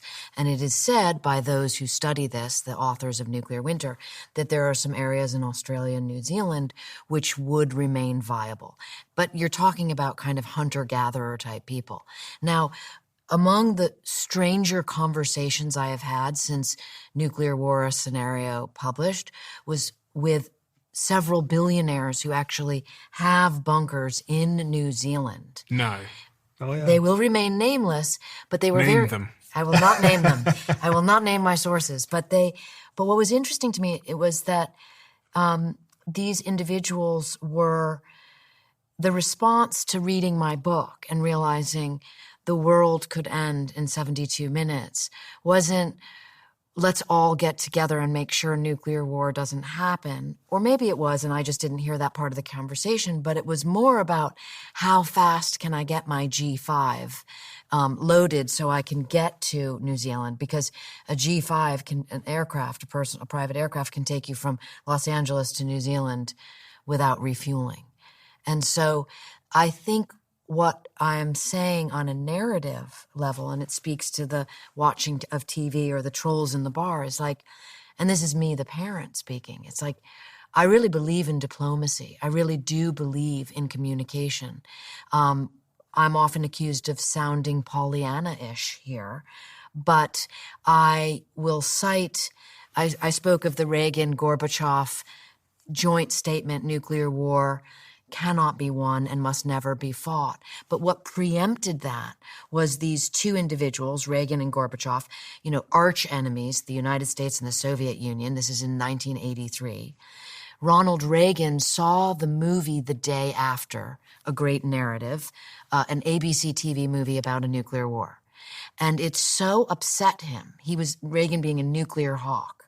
It so upset him that he reached out to the arch enemy, the Soviet Union, Gorbachev, and said, we need to have a dialogue and we need to reduce our arsenals. We're not going to live forever. And when we think about all the existential threats that are in front of us, some people say the sun's going to explode or some AI is going to get out of control in pest control scenario where it just kind of takes us out or whatever. But it appears to me that the greatest existential threat we have is ourselves in this regard. And these weapons that can wipe out this planet in a couple of minutes are clearly the greatest existential threat. And there doesn't seem to be any way back from that. Which is a great opportunity to realize, this is the pathway of more wars is not the only way. I have a strangely more optimistic and fatalistic perspective here. So when I look at this map, I think there's lots of places that are safe in the event of a nuclear conflict, especially if you consider traditional nuclear conflict, which is going to come from the 9 states that are nuclear capable. You're going to see whatever exchange of strategic or tactical warheads happen. You're going to see trade winds take whatever debris comes specifically from surface-based detonations, because seed-based detonations and air-based detonations will not create the same amount of fallout. So you'll see trade winds do what they do. But in large part, you're going to see 2 centers of the map firing at each other. So South America is going to get spared. Africa is going to get spared.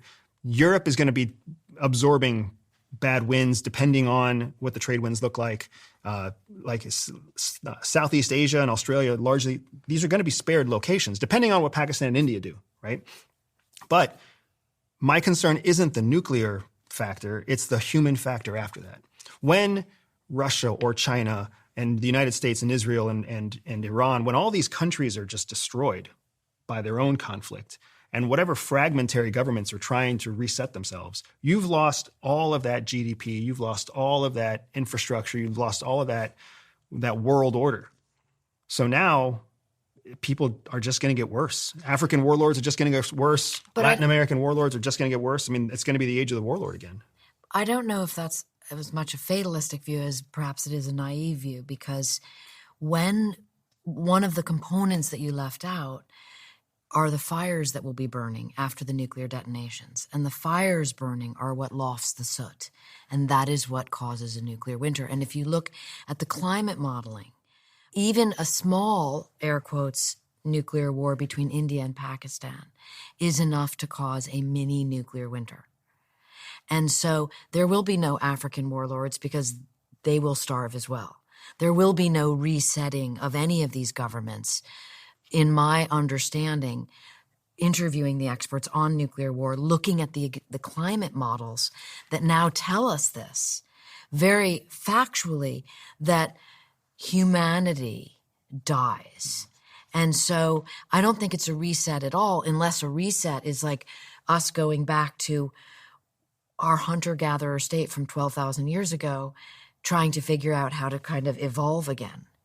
I mean, I don't think that all human beings will be lost. There will be human beings that make it through that. And if there's modeling, then the modeling is based on averages. And I would love to see how a nuclear winter spreads across the globe. But the idea that humanity would end, meaning the last human being would be lost, the probabilities of that just seem unrealistic. No, I don't think it's an extinction level event. I think it's a near extinction level event. I mean, that was an idea that was first proposed by Carl Sagan based on the climate modeling that was available in the 80s, which was pretty, you know how the computers were. But now you're looking at the modeling. And again, this is just based on like soot going into the atmosphere. That maybe you, with your training, would be one of the survivors, but the rest of us... I'll tell you exactly what my training... Okay. When I lived underground in a silo, we knew that if a nuclear weapon went off above your head, take your life while you can. Because trying to survive what's left behind is going to be worse. Dying as your organs melt is far worse than shooting yourself in the head today. And that may sound terrible, but what we're talking about is terrible times. What we're talking about is terrible times. And nobody wants to try to, it's not like the movies and the TV shows. Nobody wants to try to live through that. You either get spared because you are luckily on vacation in Patagonia when it happens, and then you just have to figure out how to live off of fucking weeds and sheep, or you're somewhere where you can't avoid it. We often joke in a dark kind of way, if you see a mushroom cloud, run towards it, because you will much prefer the sunburn than the survival rate afterwards. My takeaway from what you said was Middle Earth endures. See, that's why I said New Zealand. Yeah, I was thinking Benjamin. Middle Earth endures. Yeah, narrative. There's your narrative. I thought it was, so my understanding is that there's actually 3 safe zones. You are right. There's Also, Hawaii. No. I thought it was Hawaii.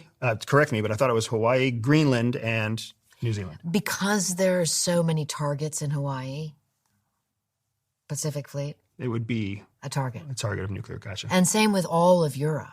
Yeah. Because I don't, and you know, when I talk about a full-scale nuclear exchange, I certainly in my book, I'm talking about thousands of warheads. You're talking about Russia and the United States being involved in a full-scale nuclear exchange. What's the sequence of events that leads us there? Because you'd think just launching one nuclear warhead would have a pretty big impact. How big are our biggest nuclear warheads in terms of the radius and impact they can have? I'm thinking of the movie War Game, remember in the 80s, which kind of had a visualization of that.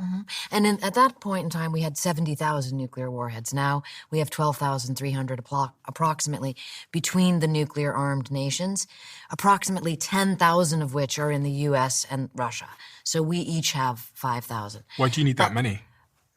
That's my point. That is the point. That was the point that Reagan and Gorbachev began. And it is because of their initial work that the world has moved in the direction of arms reduction, which I believe is the only hopeful direction that we must move. When it comes to nuclear strategy, the sense behind the weapon is that the average warhead, I believe, is about 300 kilotons right now. A modern-day ICBM can carry about 10 warheads, sometimes between 3 and 10, but they try to minimize the number of missiles by maximizing the number of warheads. So the detonation from a 300-kilogram detonation is a specific amount of space. I think it's like 50 miles or 110 miles of blast radius and like 15 to 30 miles of fireball. So when you are targeting the MIRV on your destination, the MIRV, the multiple independently targeted reentry vehicle, the little revolver in the sky, when you're targeting that, when you're programming that to release, you're not trying to hit the same place with 10 warheads. You're trying to spread your warheads so that the blast radiuses eradicate everything in the footprint. So you need 12,000, 10,000, 5,000 missiles per country. You need 5,000 warheads so that each warhead can cover 300 square miles, and you can blanket it across multiple strategic targets and completely eradicate your opponent's ability to wage a counterattack. And Russia are pretty paranoid of the nuclear program in the United States, so they created this dead hand system. Mm-hmm. What is the dead hand system? The dead hand system is exactly like it sounds. It's from the Cold War, and it was this idea, the paranoid sort of Politburo was thinking, what if those Americans do a preemptive nuclear strike and kill us all before we even have a chance to launch? We want to be able to make sure that we end the world and kill all of them. That's kind of the idea behind it. And so they came up with this system, which is now known as the dead hand, because you could literally be dead and have it launch anyways. And the way it goes is that there are ground sensors across Russia that would, sense the bombs going off. And this is kind of like early AI, if you will. The computer would know that and would then launch all of Russia's nuclear weapons, all of them, at the United States, even if everyone were dead. With time, probability increases, probability of something occurring. And it's funny, there's been a few people in the public eye at the moment that have gone through sort of mental, cognitive decline. They've experienced bipolar and schizophrenia and things like that.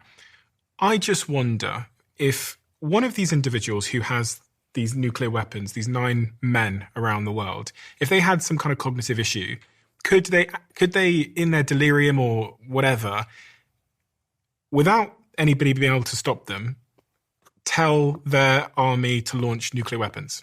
And their army would follow those orders. Don't you need 2 people to turn the key? But they're following orders. They're following orders. I think that your question, the answer might be yes. I think the answer is actually yes.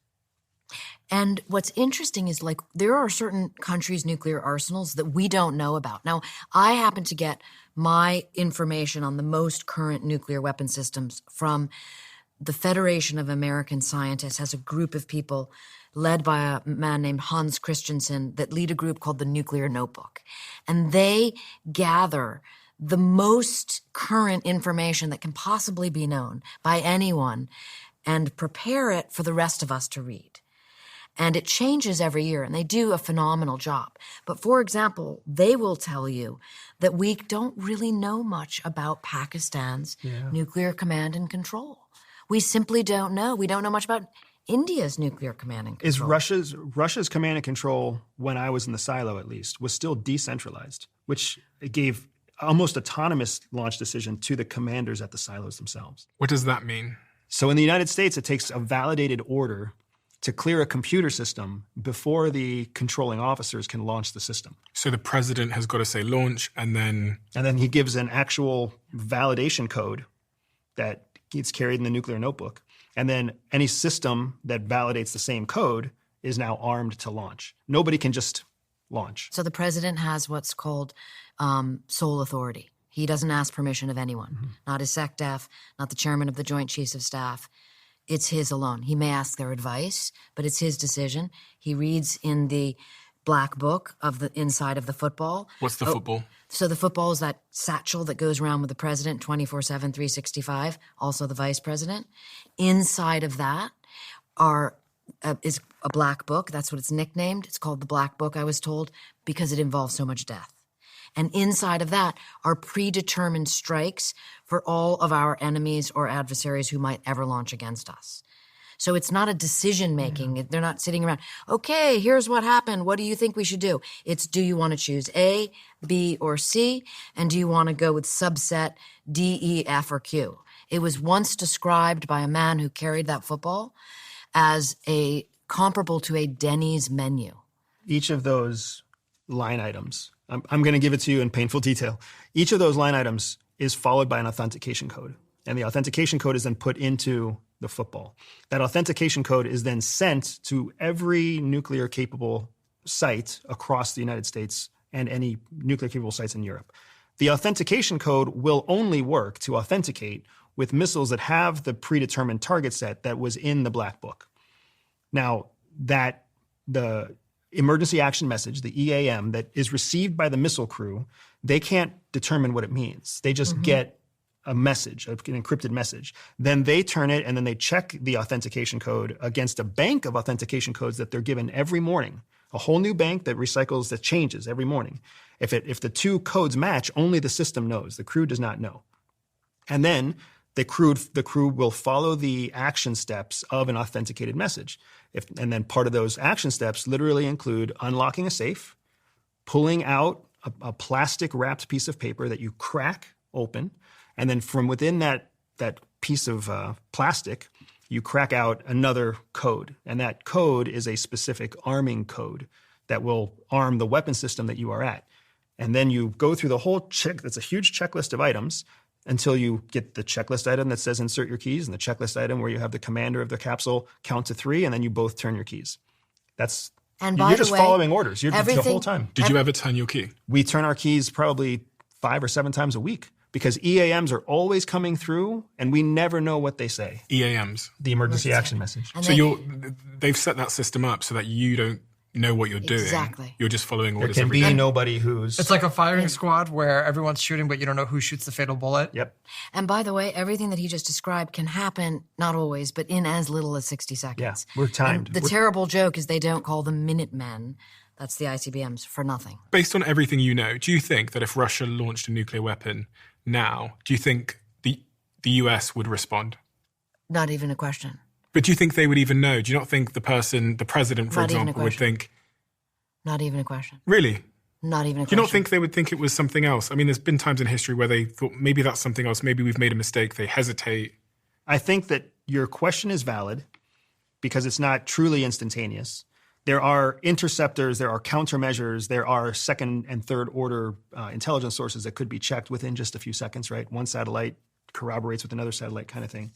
But all in, you have maybe 7 minutes to decide if you're going to counterattack or not. 7 minutes. Because that's between when you pick up the first satellite signature of a launched ICBM or a launched submarine weapon, depending on whether it's going into the atmosphere or whether it's a cruise missile that's coming straight for your shore, like at most, you probably have about 7 minutes before a counter order has to happen. Because the nuclear bomb is going to get from one continent to the other in approximately 30 minutes. It's actually, if you do the math like I did, it is 33 minutes from Pyongyang to Washington, D.C., and it's 26 minutes and 40 seconds from Russia to Washington, D.C.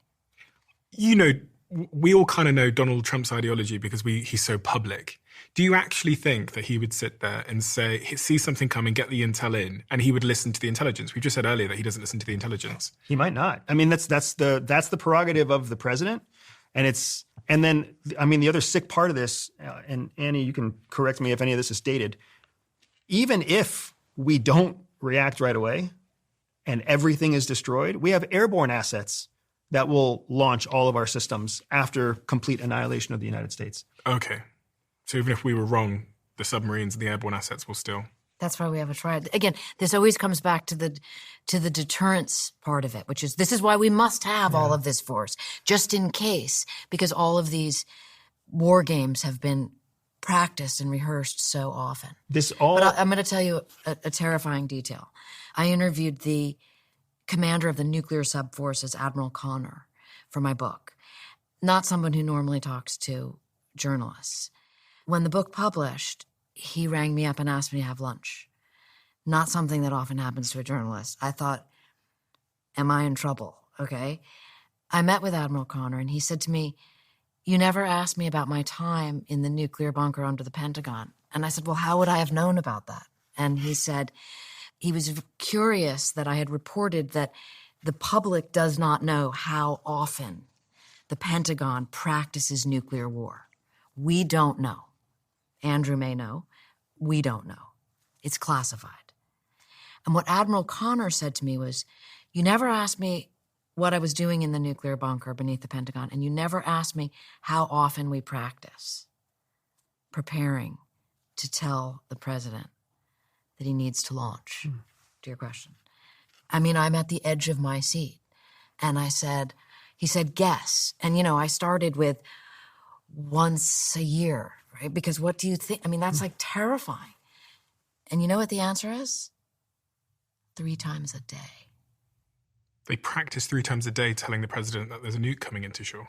3 times a day. And I said, Admiral Connor, why do they practice 3 times a day? And he said, there are 3 shifts at the Pentagon in the bunker.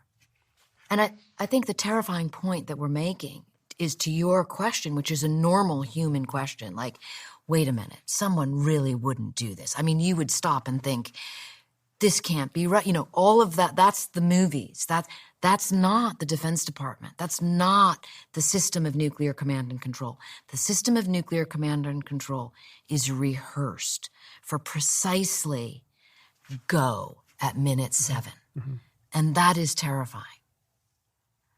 I also think that's why we're not moving closer to strategic nuclear war, because you're capable, you're yes. nuclear capable, nuclear ready countries have been doing this 3 times a day.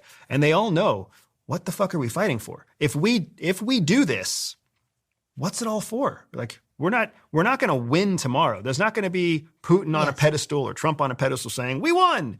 Everything will be destroyed. Mutual assured destruction. So it makes much more sense for them to hold their weapons and continue using it as a deterrent, not just a deterrent for nuclear conflicts, but a deterrent like Russia's using it right now. Nobody will get involved in Ukraine, and nobody will support Ukraine incurring further into Russia because everybody's afraid of what if. That's a huge ace in the hole.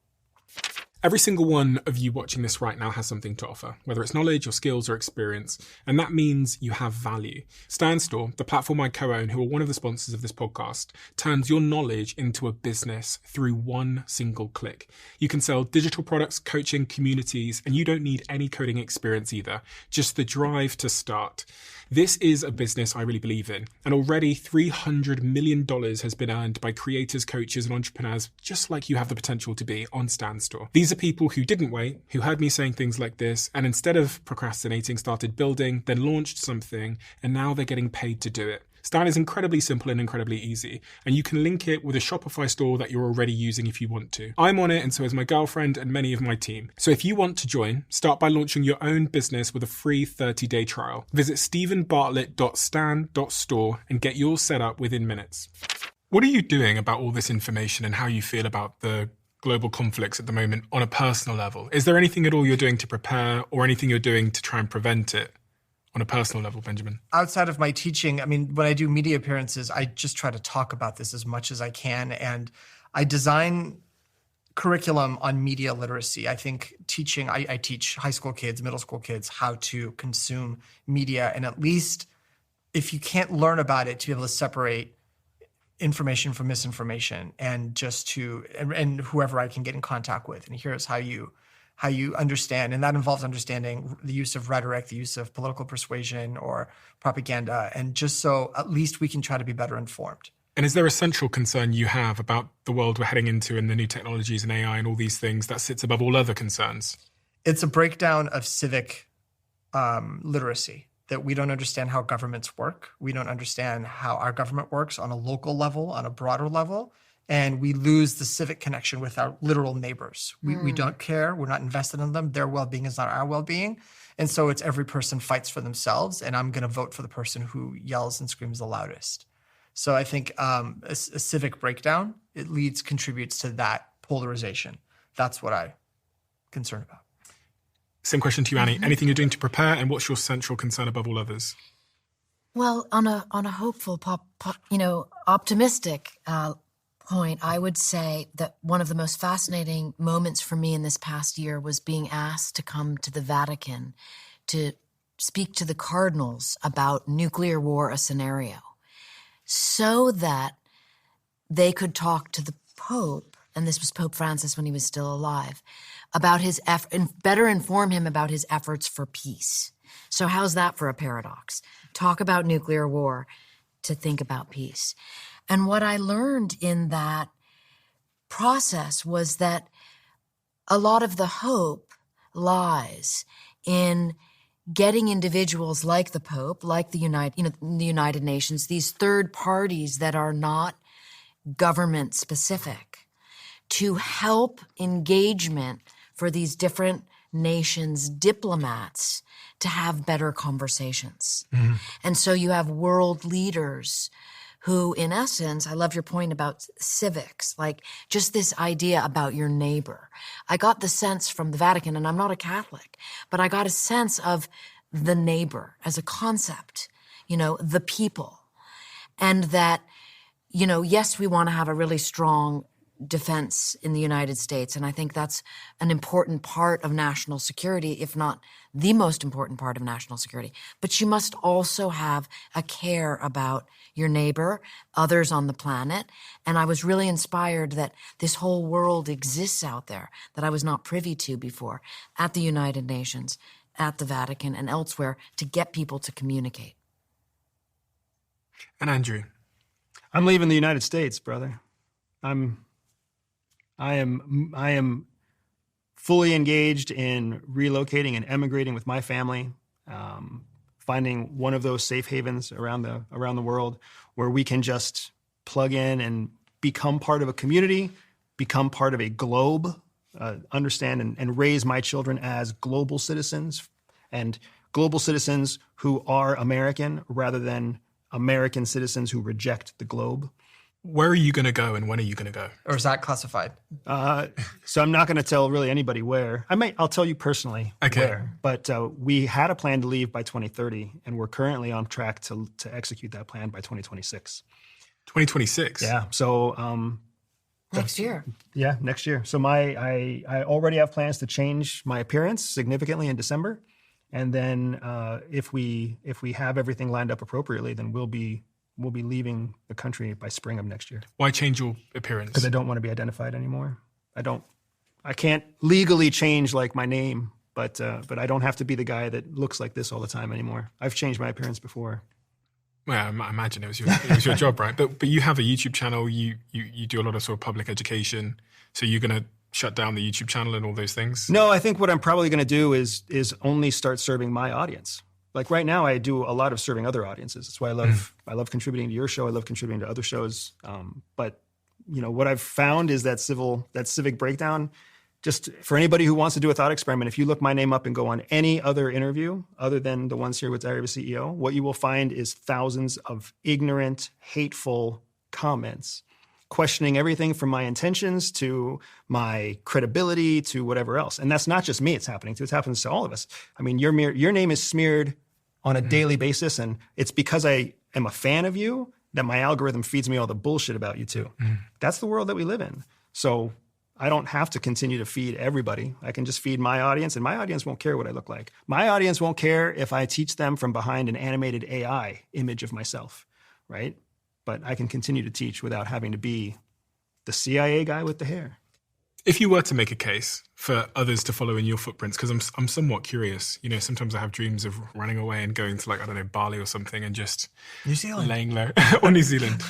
What would that case be to someone like me or to anyone listening as to why they should maybe consider getting out of this very polarized, algorithm-driven reality that we live in? I mean, you can get out of the polarized algorithm without leaving your house, right? It just takes a little bit of practice for your own information security, for your own information kind of insulation.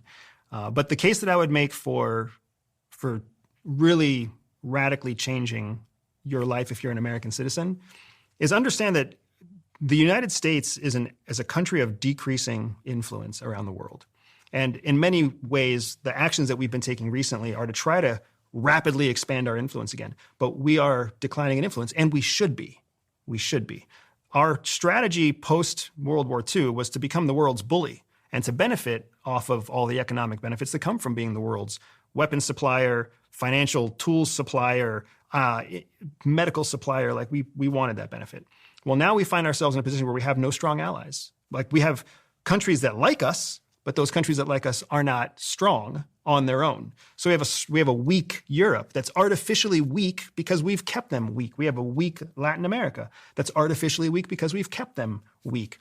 So the only way to really understand the existence of people outside of the United States is to get outside of the United States, and not just to tour outside, but to live outside, to actually see what it's like to live on the local economy, learn the local language, understand the local culture. I mean, you can walk around Porto, Portugal, and you'd be depressed because you see Soviet-era buildings and everybody's over the age of 50 and they've all got their eyes downcast and they look just totally defeated. But only after you've been there a month, 2 months, and you make a friend, do you actually get into a house and you share a bottle of amazing port, and then they light up. Because culturally, they don't get to be animated on the street like we get to be in New York City. And if you only live in the United States, you have a perverted view of what the rest of the world looks like. And you have to get outside of the United States to really appreciate what you have inside of the United States. So you got to get the fuck out to understand what you're fighting for back at home. All the people who are here who are just spouting nationalistic drivel, they don't have any idea what they're actually fighting for. So the reason why you're taking your children out of the country is so that they know what they're fighting for? So that they understand and appreciate what it means to be American.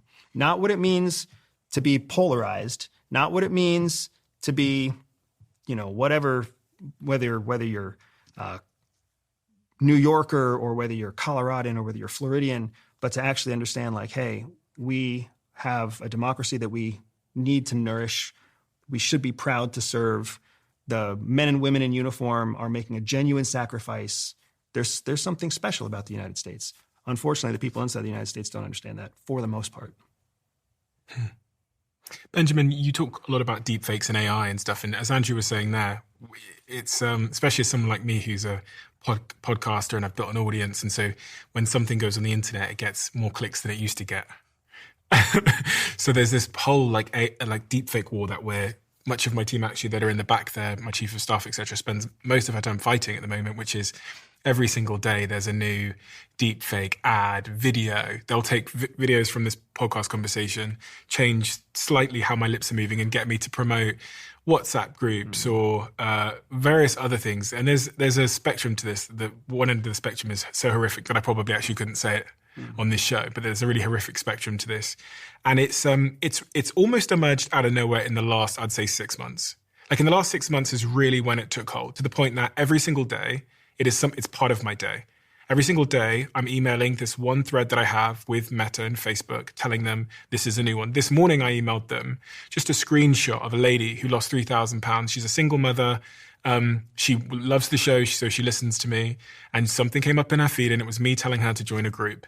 And she joined the group, and she's lost £3,000. And she said to me in the message, I can actually read it out. She said, I'll never trust anything on the internet ever again. And it was sad because she's a single mother that tried to do something for herself to help her family. Interesting digital times. And you talk about this quite a lot, the impact. Is there any way for us to prepare? Is there anything that we can do? One of the big takeaways from the war game that I did, and there was a documentary film that was made on it called War Game. And what I noticed was that when it comes to this is a crisis. So regardless of the crisis, the best you can do is manage it. You're not going to win it. You're not going to defeat it. You will not overcome the forces of misinformation and generative AI manipulating you or what you're saying and your followers. The best you can do is manage. And you manage by educating people as much as you can on on understanding how rhetorical manipulative influence works, understanding what, Aristotle taught us these techniques a very long time ago, and they're still in force today. And it's the use of, appeal to emotion, appeal to reason, appeal to credibility. The curriculum that I develop teaches beginning with kids, so that by the time they get to college at university, it's too late.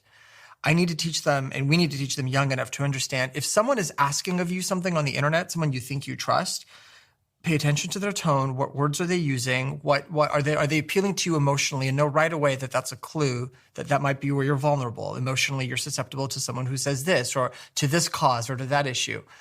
That's the best we can do. When I say manage, and I'm sorry I don't have a better answer, but the best you can do is just say, let me teach you how manipulation works and how misinformation works, so that hopefully you can recognize it, or it strikes a chord. So if you ever come across something, you'll say, okay, I've seen this before. Mm-hmm. That's the best. And it's not enough, and it's incredibly frustrating. But I actually read about a study recently where they take young children and they do exactly that. They show them adverts and they get them to point out how it's trying to influence their emotions. They ask them to try and track the source of it, etc. And just that practice increased their awareness and therefore reduced their likelihood of being impacted by a scam ad? So I go one step further, and it's controversial, and I've gotten some pushback on it. I actually teach kids how to create bad content. I teach them how to be trolls, not so that they can become professional trolls, so that they can identify when those tools are being used against them. I do this where I have them simulate let's say, for example, I'll have them simulate a Senate campaign, like a political race. And I'll say, I want you to take existing Instagram and TikTok videos and absolutely tweak them, modify them, pull them out of context, make the other person say things that they never said, take positions that they didn't. And then the students do this. And then I had one that actually made its way to the Senate Democratic National Committee, and they thought it was a real campaign. I said it wasn't. It was done through my students. They had marked it clearly as educational. But what the students learned was, oh my God, if it's this easy for me to create it, what about content that's coming at me? Mm-hmm. That now made them aware. That made them the equivalent of leaving the United States to see what is it like in other parts. When you see what it looks like from the other side, when you actually create it, you realize what it might look like. That's one tool. And I'm not trying to teach them, again, how to, it's like I'm not trying to teach you to steal a car so you can make a life out of stealing cars, but to teach you to design a safer car. Closing comments then, to sort of encapsulate, again, for the listener at home, how they should be thinking, what they might do in their own lives to live a better life, to result in a better outcome for themselves, their families, and for everyone else. Starting with you, Annie, what would you say? I think that more information is good. More information sources allow a person to figure out what it is that's meaningful to them. But I think you have to be disciplined about how you get information. I mean, I do a thing with myself where I time the amount. I actually set a timer for the amount of time I'm on X or wherever and it always goes off. And invariably I'm like, I must have misset the timer, And yet if I'm reading something analog, a book of poetry, as I sometimes do, or a book of nonfiction or fiction, as I often do, that's a different kind of time.